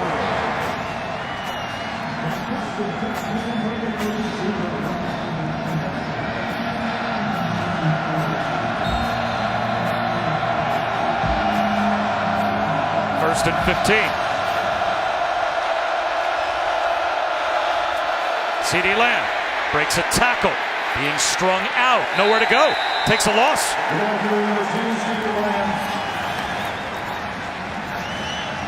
What an outstanding job by Walter Neal. We've talked about some of the corners. A.J. Parker, his willingness to tackle. Walter Neal's willingness to be an aggressor for CeeDee Lamb to have to run the hump. Huge play by the corner, Walter Neal. 5-yard penalty and then a 5-yard loss makes it second down and 20. Jalen Hurts, a check down underneath to Trey Sermon. And that gets 10 yards back, so now it's third and 10.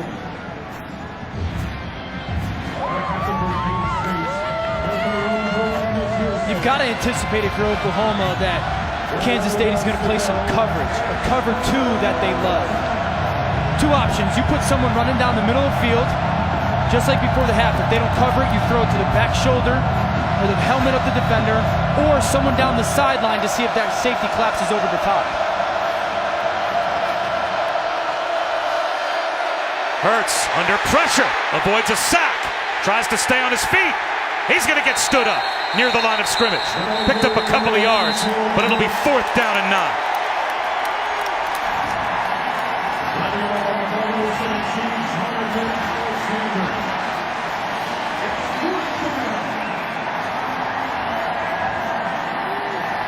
Kansas State right now is owning this football game at the line of scrimmage. Their offensive line has done it, and then their defensive line getting after Oklahoma's offensive line in the rush game.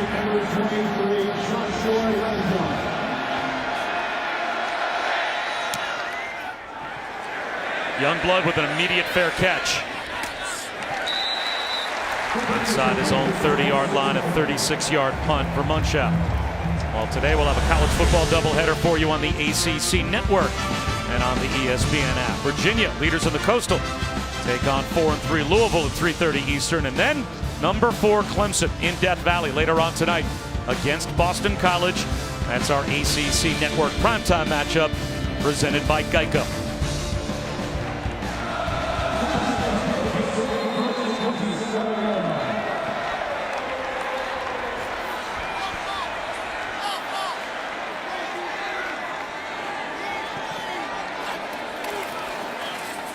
Straight ahead run to Gilbert, flag down.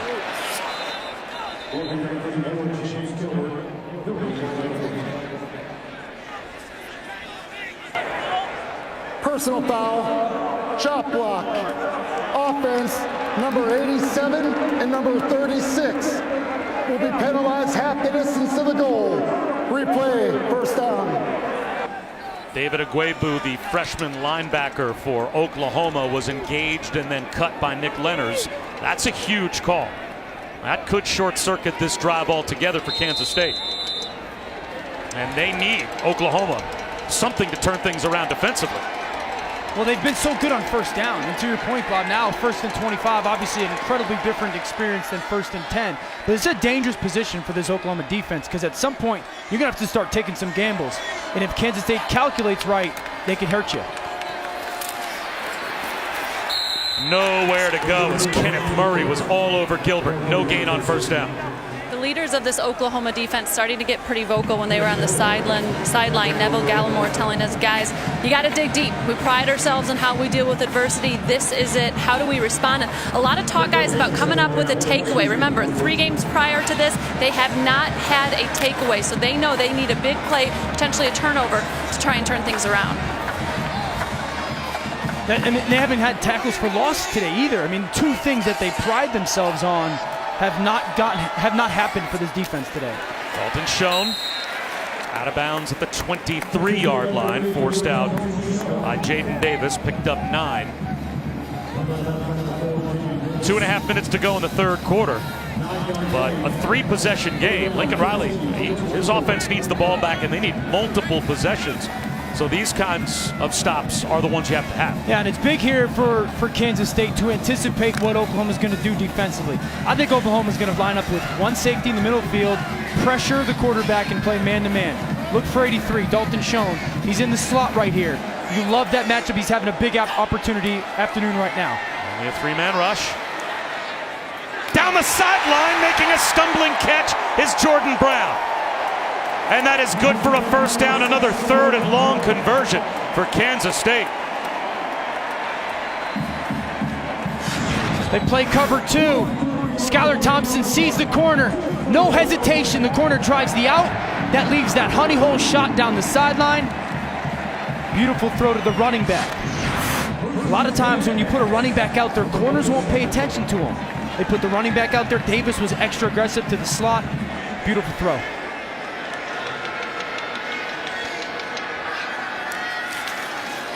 Screen.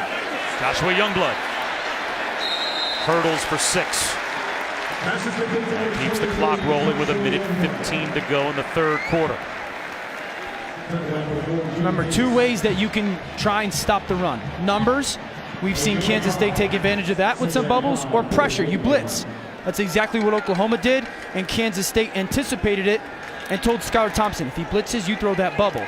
They've continually had Alex Grinch's number when it came to anticipating what he was going to do.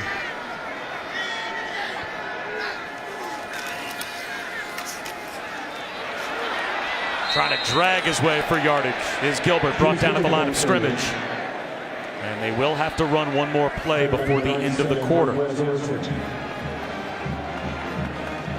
They should have, waited another 4 or 5 seconds till they snapped that ball, and then they would have let the quarter bleed down and gained a timeout on this 3rd and 5. Now you're going to have to snap it. So last 3rd down, Oklahoma played cover 2. I still think they're going to come after you, play man-to-man coverage. I would keep my eyes on Dalton Schoen or Joaquin Gill. Gilbert limped off. Quarterback run. Skylar Thompson right up the middle. Easily picking up a 3rd down conversion and a first down. 15 yards. And that takes us to the 4th quarter. Can you believe what we're watching here in Manhattan?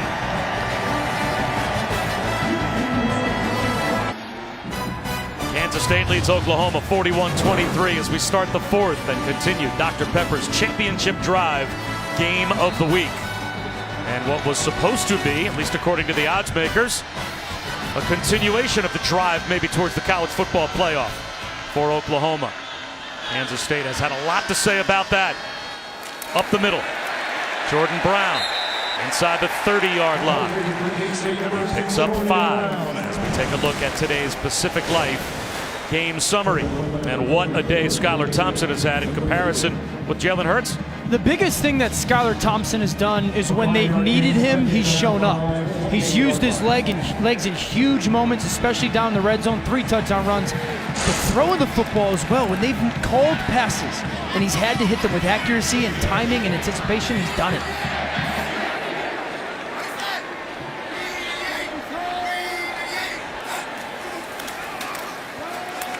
Brown again. Close to a first down again, about a yard shy. The big plays today certainly have been the trick play tried by Oklahoma, the discipline by Kansas State's defense for the pick. Right before the half, they turn it into a quarterback draw touchdown. The fumble on the return, the pooch kick, and then they turn it into, again, a red zone touchdown, dialing up their quarterback, Skylar Thompson. They've taken advantage of every opportunity that's been given to them or that they forced. And most importantly, they have run the football. And they run it here on 3rd down and 1. They certainly can. 1st down and more. Getting free. Jordan Brown looking for the pylon. Short of the end zone. But it's 1st and goal at the 2.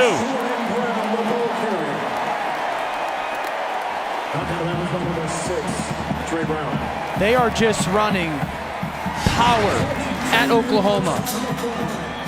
You block down on one side, you pull a guard all the way around, and the running back's vision, the cutback has been there so much. I am blown away by how soft Oklahoma's defense looks up front. They look soft, and they're getting pushed around by Kansas State's offensive line. James Gilbert gets back in the game as the I-back. He gets the handoff, and he gets a walk-in touchdown.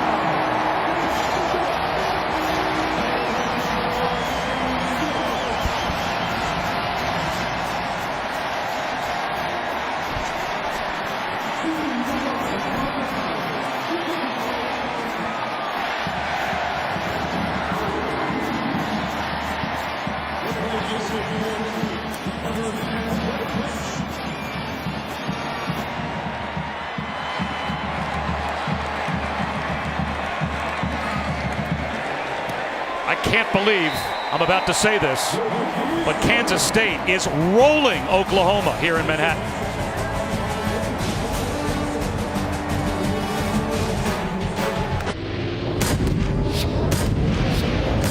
ESPN, home of the college football playoff. Here's a look at this week's college football playoff rankings brought to you by Northwestern Mutual. And the eye-opening scores: Ohio State dominant over Wisconsin, but Oklahoma at number 5, trailing big against Kansas State. Look at the AP voters and how they split among the top 4.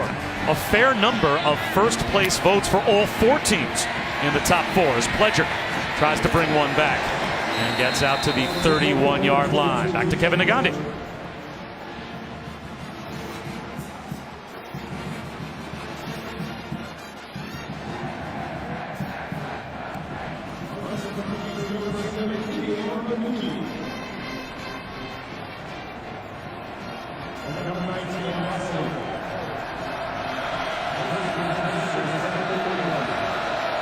All right, Kevin, thanks very much. Back to the offense. Desperate for points, Oklahoma. Here's Jalen Hurts. Tunnel screen, CeeDee Lamb. Trying to get outside. And does. CeeDee Lamb stays on his feet, and he will go the distance. Just what the Sooners needed. 70-yard touchdown.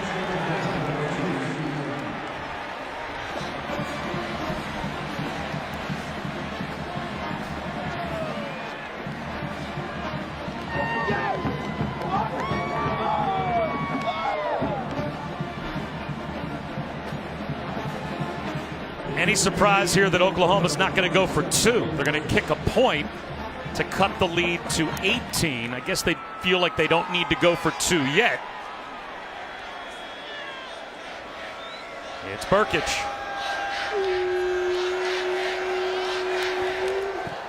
One play for Oklahoma. They breathe a little life back into the game.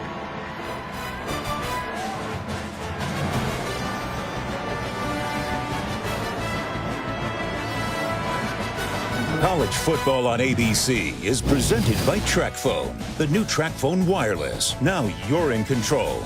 In part by Pacific Life, 150 years strong. Protection and retirement solutions for your future. And Auto Trader, the only one with Kelley Blue Book. Finally, it's easy. They like to tailgate here in the Little Apple.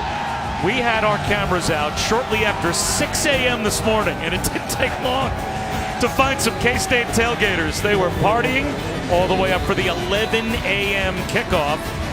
and they have been electric since the start of the game. What game do you think they were, like, why are all those solo cups on that table? Like, do you think that there's anything to that game? Or, yeah, I think it's weird. Maybe you can explain the rules.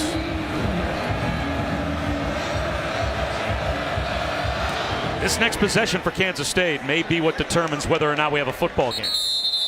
Can Oklahoma get the immediate stop and get the ball back to their offense, just having scored a 70-yard touchdown? And if I'm Chris Kleiman and I'm going to my offense, I'm going, listen, we're going to do what we've been doing. We've got 48 on the board.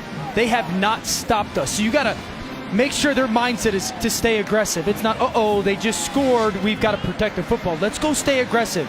Continue to run the football. Running backs, trust your eyes. And then Skylar Thompson, we believe that you'll make the right play. You continue to call plays that way. As you saw, Oklahoma with 22 consecutive true road wins. The next longest active road winning streak, Clemson, with 10 road wins. And Jordan Brown goes backwards on first down, exactly what the Sooners need to try to get the ball back to their offense as fast as possible. One of those TFLs, we haven't had those. Certainly Oklahoma's defense has not had those over the last couple of quarters as Kansas State has built this lead. You've got to be alert here, though. Because Skylar Thompson's legs have become such a weapon, if you're Alex Grinch, you're thinking, okay, I got to make sure I spy him. And if you're Kansas State, I'd run the ball here. I'd run the ball to the perimeter and see if Oklahoma will show me they can stop that run game. Back to the full house backfield, and there goes Jordan Brown into the secondary for a first down.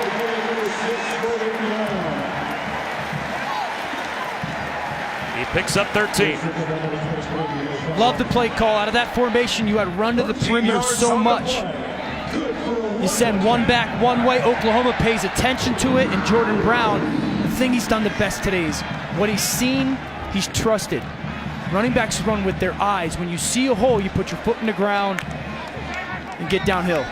Kansas State averages 34-11 in time of possession, 5th best in America. They're going to go over that on this drive. Brown up the middle for a half yard, maybe. At the bottom of the pile, once again, LaRon Stokes. Also helping out on the stop, Marquez Overton, who has been a big factor for Oklahoma in the middle of their defensive line. And you're telling your quarterback, Skylar Thompson, this is important for him to bleed this clock. I mean, you start almost a 4-minute drill now where you're not snapping this ball before 3 or 4 seconds. You're calling run plays. There's that full house triangle backfield again, but bleed this clock down. Takes the snap with about 6 on the play clock here and keeps it himself. Skylar Thompson.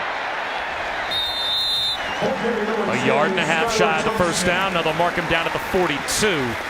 So it's about 3 yards shy of a first down. So a very important 3rd and 3 coming up.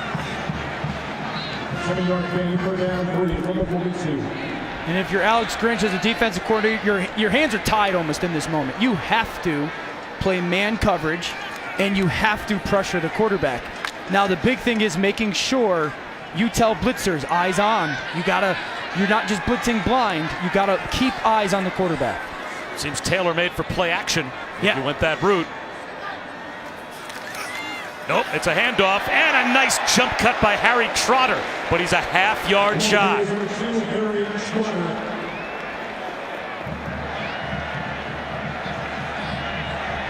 And that's exactly what I talked about when you're a blitzer. You can't just blindly run in somewhere.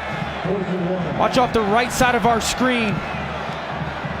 The blitzer makes him cut, and Gallimore came off the block in a massive stop for Oklahoma's defense. The first punt since the first possession of the game for Kansas State. And I think it's the right, the punting here is the right call by Chris Kleiman. Spiraling kick from Anktel up against the sideline and away from CeeDee Lamb. And it's out of bounds, touched at about the 10-yard line. So Oklahoma will have it down 18 with the long field. 9:01 to go.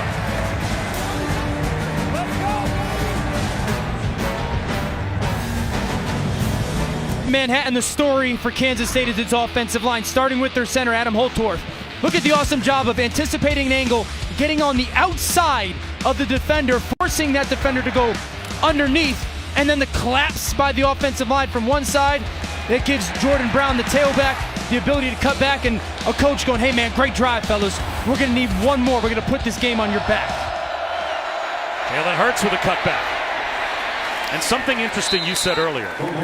In spite of the fact that this is the #1 offense in America, points scored and total yards, they're not built necessarily, Oklahoma, to come from behind in fashion like this. No, because the explosive plays come from their run game. They get the run game going so much that all the play action pass opens up these huge chunk plays. They're not a drop back, chuck it all over the place, explosive pass game. They're built to be in control and use their play action game for their chunk offense. Guys, Jalen Hurts has confidence in his team's ability to come back. When he was on the sideline, he went up to every guy, high-fived him, and said, almost a smile, you just got to believe, guys. I'm telling you, you just got to believe. Well, they're still in it after 26 yards on that play to Lee Morris, and he's well protected here. Finds a check down. Sermon spins to midfield. He's got 6. And the battle for this drive and the rest of this game is, okay, if Kansas State's defense plays zone coverage, Jalen Hurts needs to be patient with the football, and then Kansas State defensively needs to tackle well in open space. Hurts out of the pocket. He's going to run again. He's got a first down. And tough to bring down. Denzel Goolsby finished him off with A.J. Parker, but not before Jalen Hurts runs for 10 yards and a first down. They need 3 scores, and the clock ticking down.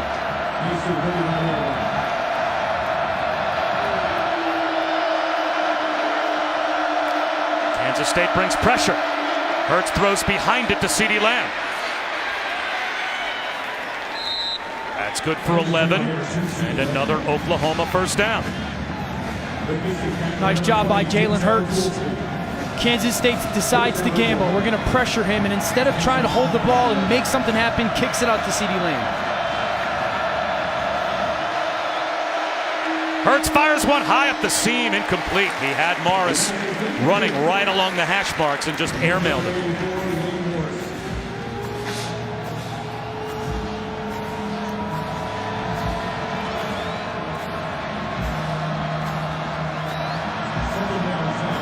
I still think if you're Lincoln Riley, you can use your playbook. You can, if you want, you can bring CeeDee Lamb on that shallow cross and potentially have that quarterback draw be a part of your play call. Quarterback draw. Breaking a tackle is Jalen Hurts. Still on his feet. And finally brought down at the 22-yard line after he picked up about 6. Joe Davies eventually got Jalen Hurts down. 3rd down and 3.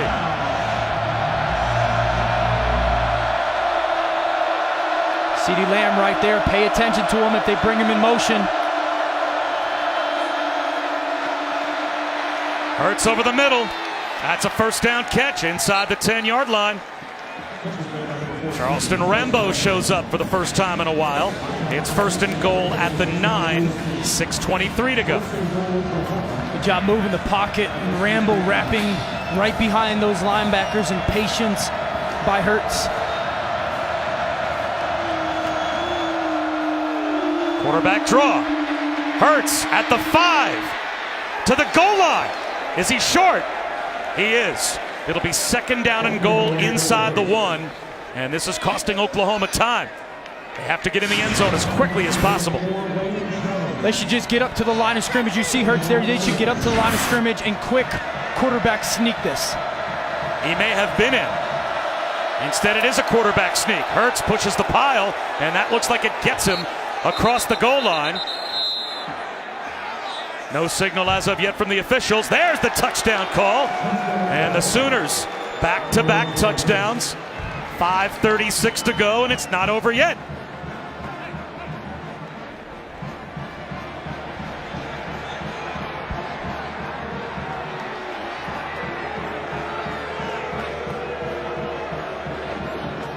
And here is where Lincoln Riley's going to go for 2 now to try and make it a 10-point game.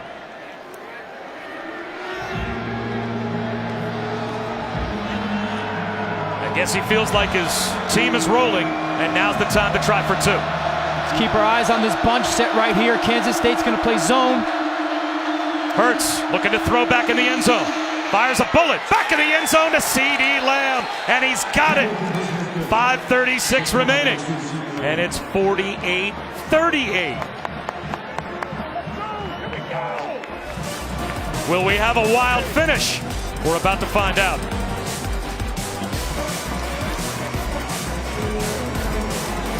Touchdown of the game for Jalen Hurts makes this a 10-point game with the 2-point conversion. But watch as we zoom in on the center exchange. Watch the football. Oh boy, that is a fortunate bounce. He lost it for a moment, got it back, and snuck it across. And Oklahoma will kick it deep. Kansas State had a hands team out there just in case.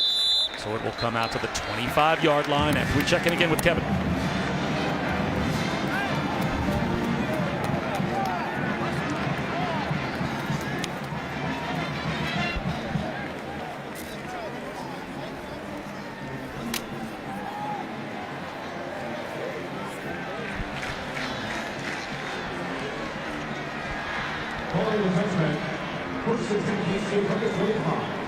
Well, Kevin, the Little Apple has been partying with Kansas State at one point on top in dominant fashion. Now only leading by 10 with 5.5 minutes to go. Right into the heart of the defense goes James Gilbert for no gain. Well, this season, for every field goal and extra point made by participating universities, Allstate will make a contribution to the university's general scholarship fund. We thank Allstate. Bob Wischusen, Dan Orlovsky, Allison Williams. Jalen Hurts can do nothing but wait, see if his defense can get him the ball back. Would you throw the ball at some point if you're Skylar Thompson? I'm not on this play. This play is going to be a run play for me. It's been the bread and butter for me today. At some point, the ball is going to have to go in the air, yes. Cut back up the middle. And it looks like shaken up on the play is Jordan Brown. And Lincoln Riley called a timeout, trying to preserve clock.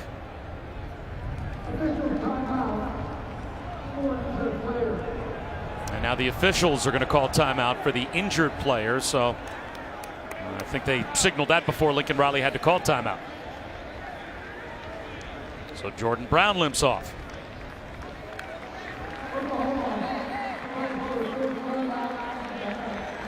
And it looks like Lincoln Riley is going to stay with his timeout because they would start to wind the clock again.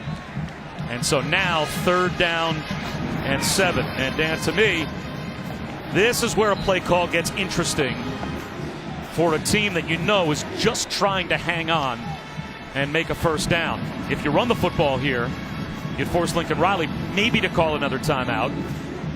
Do you put it in the air and know you still have to try to be aggressive offensively to put the game away? I do, yeah. I've trusted my quarterback all afternoon, and he's responded, right? Skylar Thompson has been great with when we've dialed up passes, you've made the right decision, sometimes throwing it away, and then you've thrown the ball to the right place with good timing. And so the big thing is, if Oklahoma's going to play some zone, allow that slot receiver to have a chance to win, but if it's man-to-man coverage, make sure the ball goes to 83, Dalton Schoen.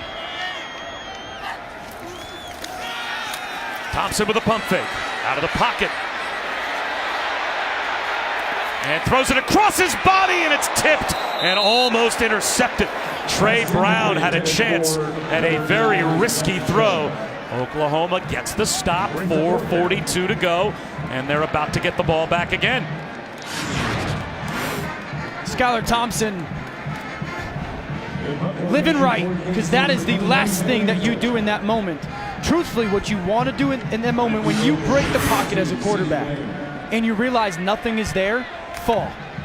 Take the sack, let the clock run, and force Oklahoma to let that clock bleed or use their timeout. Big punt from Echtel. C.D. Lamb, returnable from inside the 20. Gets tripped up. Still got it out to about the 28-yard line after a 55-yard punt.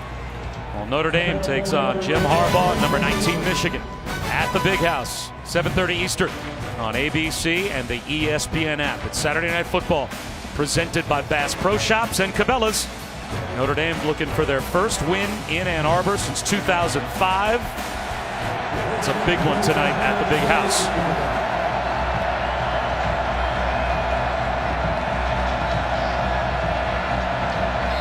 Kansas State trying to hang on. Jalen Hurts back to work. Four-man rush. Hurts finds a crosser underneath in Theo Weiss. That's his first catch. Gain of 5.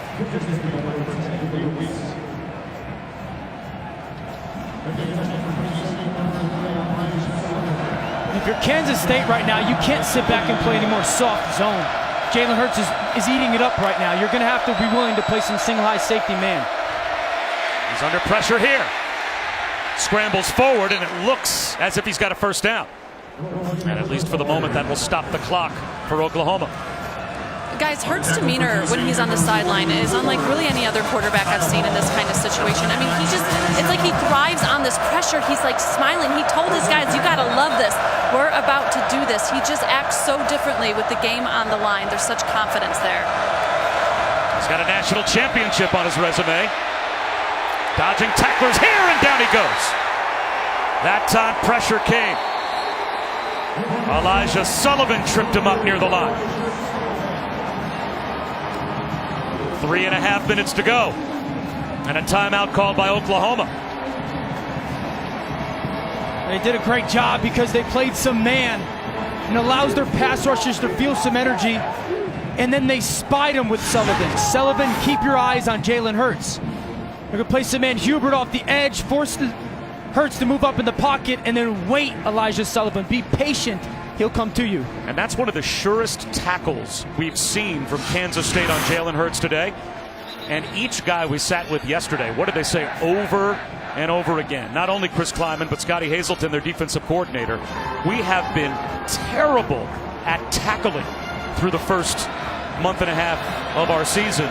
They knew that was going to be a key. And they went like football 101, right? They walked through. Where's your eyes? Where's your target? How do you bend? That Elijah Sullivan, to your point, Bob, it was picture perfect right there. So Oklahoma down to only one timeout remaining. The pocket pushed, and Hurts flushed. Throws it to a wide open Nick Basquin. And he's got a first down to midfield. Stops the clock with a gain of 13.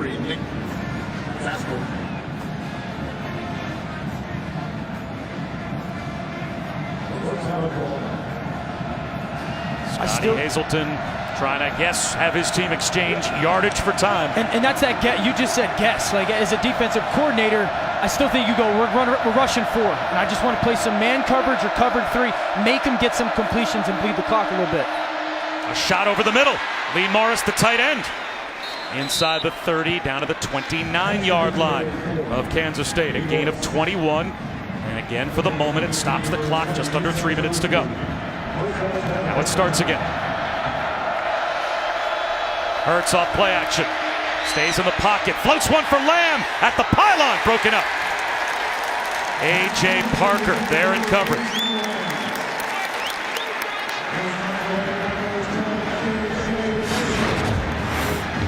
Nice job by A.J. Parker. Play through the football. Get your right hand up there. Good fight for the football by both Parker and CeeDee Lamb. That's a corner that didn't have a Power 5 offer out of high school against a guy that's probably going to go in the top 10 of the draft.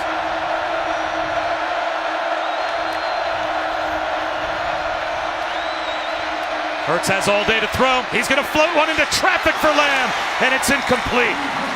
Jerron McPherson had a chance at a pick. 3rd down and 10. And really, right now, it's so important for the second-level guys of Kansas State's defense to get back. You don't want to drop to 8 yards and have the ball go up over your heads. Get to 10, 11, 12 yards, where McPherson just was, and make Jalen Hurts throw the ball in front of you, come up and tackle.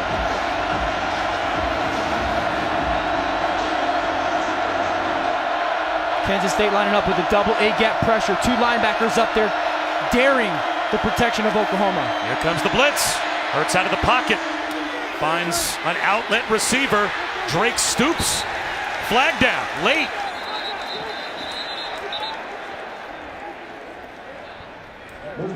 If the play stands, it's a first down. It's a gain of 11. Was this a block in the back on Oklahoma?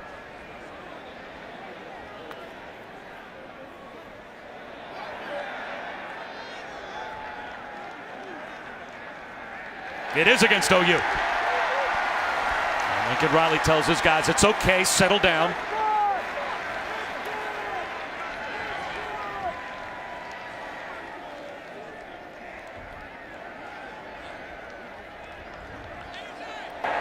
Illegal block in the back. Offense number 14. 10-yard penalty from the spot of the foul. Replay, third down. Watch the left hand of Rambo right there as it's riding Walter Neal.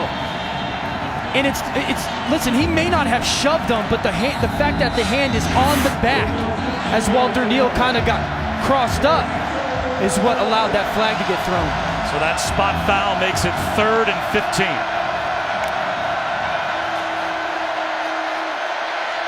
Hurts out of the pocket again. Throws one way across the field, across his body. C.D. Lamb finds it somehow. And now a decision to make. You need a field goal. 2 minutes to go in the game as Lamb is brought down. It's 4th down and 3. Would you not try the field goal here? Absolutely, I would kick the field goal here. I just went for 2 to make sure that the field goal came into play. Lincoln Riley all the way down to call his final timeout with 1:49 remaining.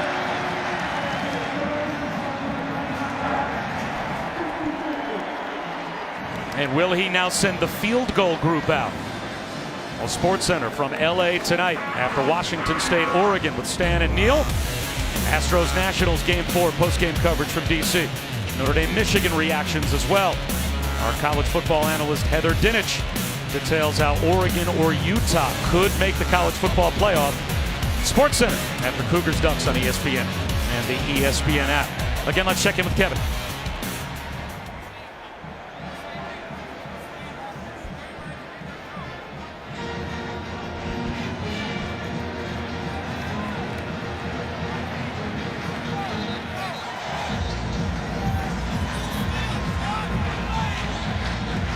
All right, Kevin, thanks very much. So here is the field goal group then coming out for Oklahoma. Now, was that a game management mistake by Lincoln Riley?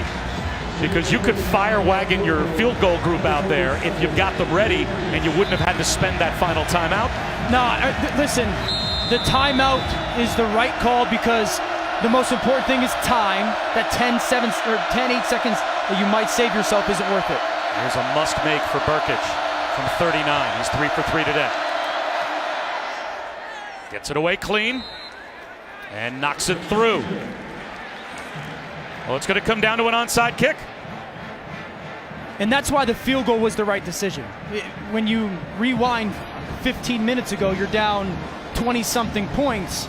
If you had told Lincoln Riley in Oklahoma, hey, you're going to have an opportunity to be down 7 points with 1:45 on the clock, that's why you keep the game alive and take that field goal. Yeah, you're right.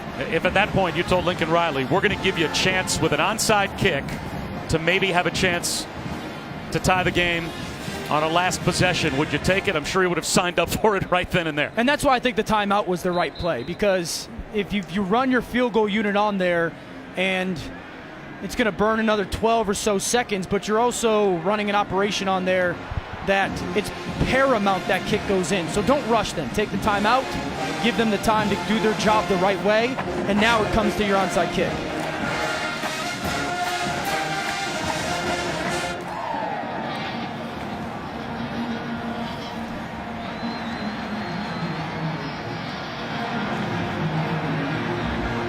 Dalton Schoen on one side, Landry Weber on the other. Oklahoma trying to keep alive the longest true road win streak in college football. As the ball drops off the tee. No, check that, a timeout called by Kansas State. It's a smart timeout by Chris Kleiman, because you can go, it's like basketball. We talk about this all the time. It's almost like, let me look at what they're in. Yeah, because I would imagine Chris Kleiman wants Dalton Schoen to be the guy that the ball is kicked to, right? The reliable senior. So when you see Oklahoma line up, okay, what are their tendencies? When they line in this formation, where are they going to kick it? I want to make sure that Dalton Schoen is there. And then also have someone behind Dalton Schoen as well, that if the ball does get tipped up, he could be there for a tip.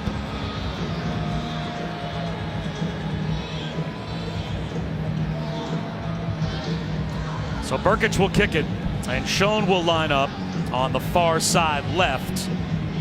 Landry Weber, another wide receiver, had lined up on the near side right. Those look to be the two guys that the trust will be put in by Kansas State to field the onside kick.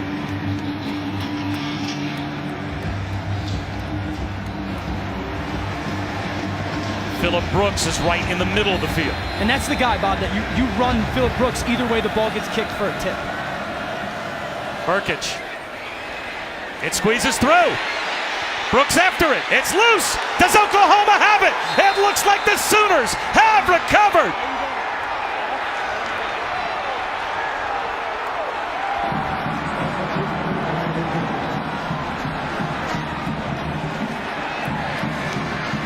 Braden Willis, the tight end, at the bottom of the pile with the football.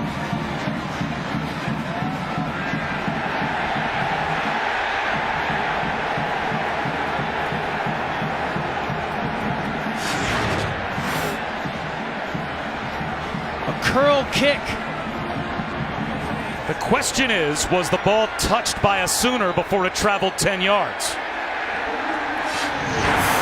a kick with a legal recovery by Oklahoma. The previous play is under further review.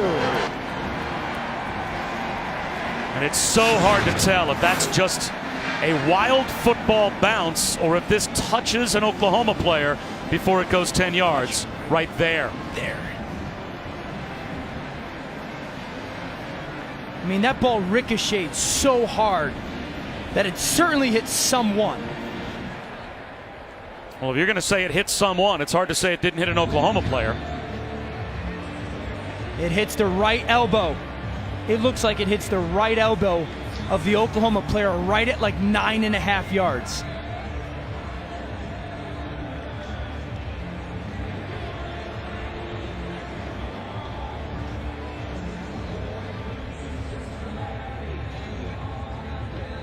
Man, it looks like it hits this right elbow right there. That's Trajan Bridges, who is a freshman wide receiver out there as part of the onside kick group for OU. Maybe the right knee. Yep, you're right. That's a pretty conclusive look. Looks like it hits the right knee of Bridges. But where is he? Right? Where is the knee? It certainly hits him, but where is the knee when it actually hits him? Because it has to go 10, right? It has to go 10 yards before you can touch it. So if he's at 10 yards, then it's fine. It looked like he was short. I agree. Of 10 yards when the ball hit his right knee.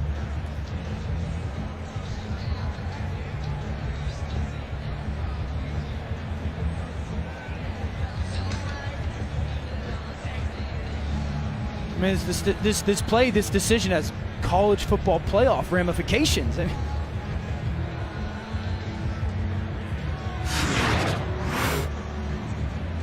and we have synced up these replays. And if we determine that it does hit Bridges, boy, it looks like he is about a half yard or so shy. Yep. These two replays are synced up. So if on the right, when the ball makes contact, his body on the left is short of 10 yards, then those two synced up replays make it conclusive. And here's the reality. We have the technology for a reason, and it looks pretty clear that it hits him early. Like, the technology has to make the situation right. It's obvious that that ball hits Bridges before it ever went 10 yards.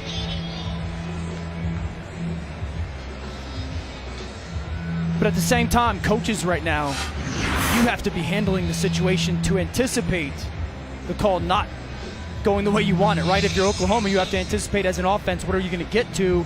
And Kansas State needs to be talking to their defense in preparation that if they are going to rule it, right, and Oklahoma recovery, so your guys are ready for the moment.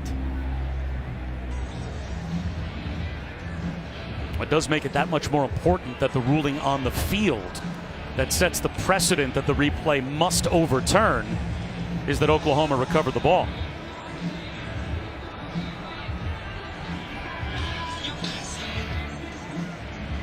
This is a long review.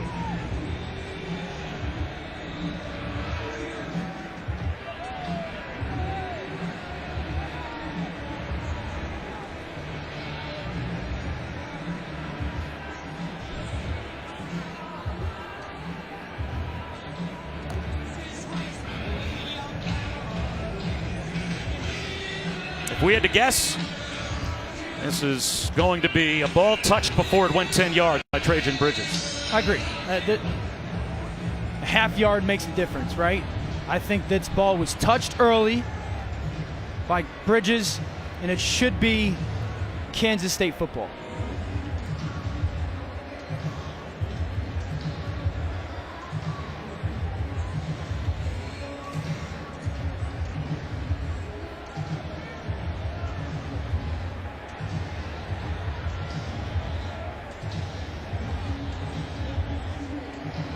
Here's the announcement. After review, the ball was illegally touched by number 8 of Oklahoma at the 44-yard line, 1 yard short of the receiver's restraining line. It'll be Kansas State's ball, 1st and 10 from the 44-yard line. And that will do it. For Kansas State, it is victory formation with Oklahoma out of timeouts.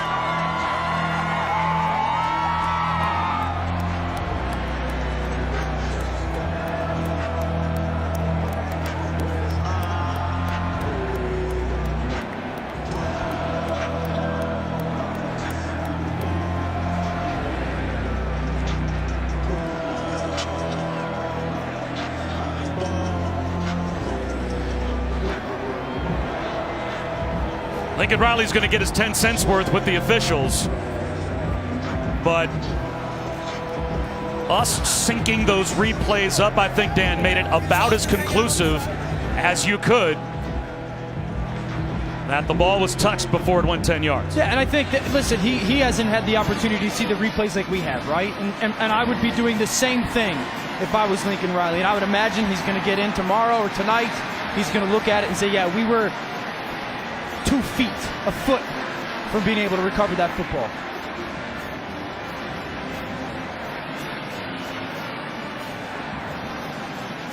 Lincoln Riley, his only access to the view is on the Jumbotron. And so on the Jumbotron, it looks like 10 yards because it's bang, bang. With our technology and with television technology, you can show that it was touched too soon.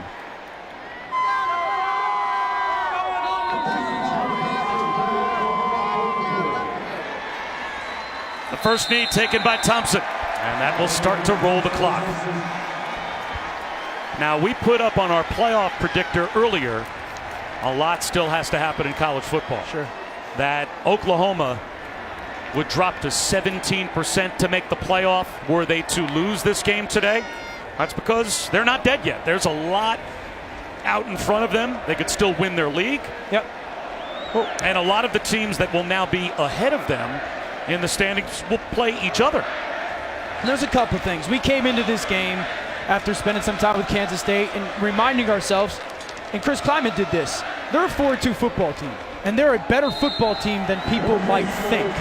They had the blueprint of how to do it. We talked about long drives that equal touchdowns, but we had Clemson last week, and we talked about how hard it is for a coach to get your players who are 18 to 22 years old to show up every week, because you can get beat at any time. And we had Georgia with an upset earlier this year, and we said that Georgia deserved to win that football game that day. And I think the same could be said today. Kansas State deserved to win this game. And they end the true road winning streak for Oklahoma. What a win for Kansas State as they take down number 5.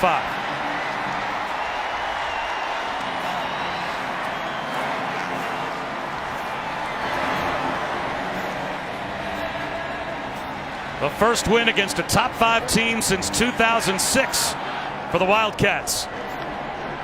And the first true signature win for Chris Klein.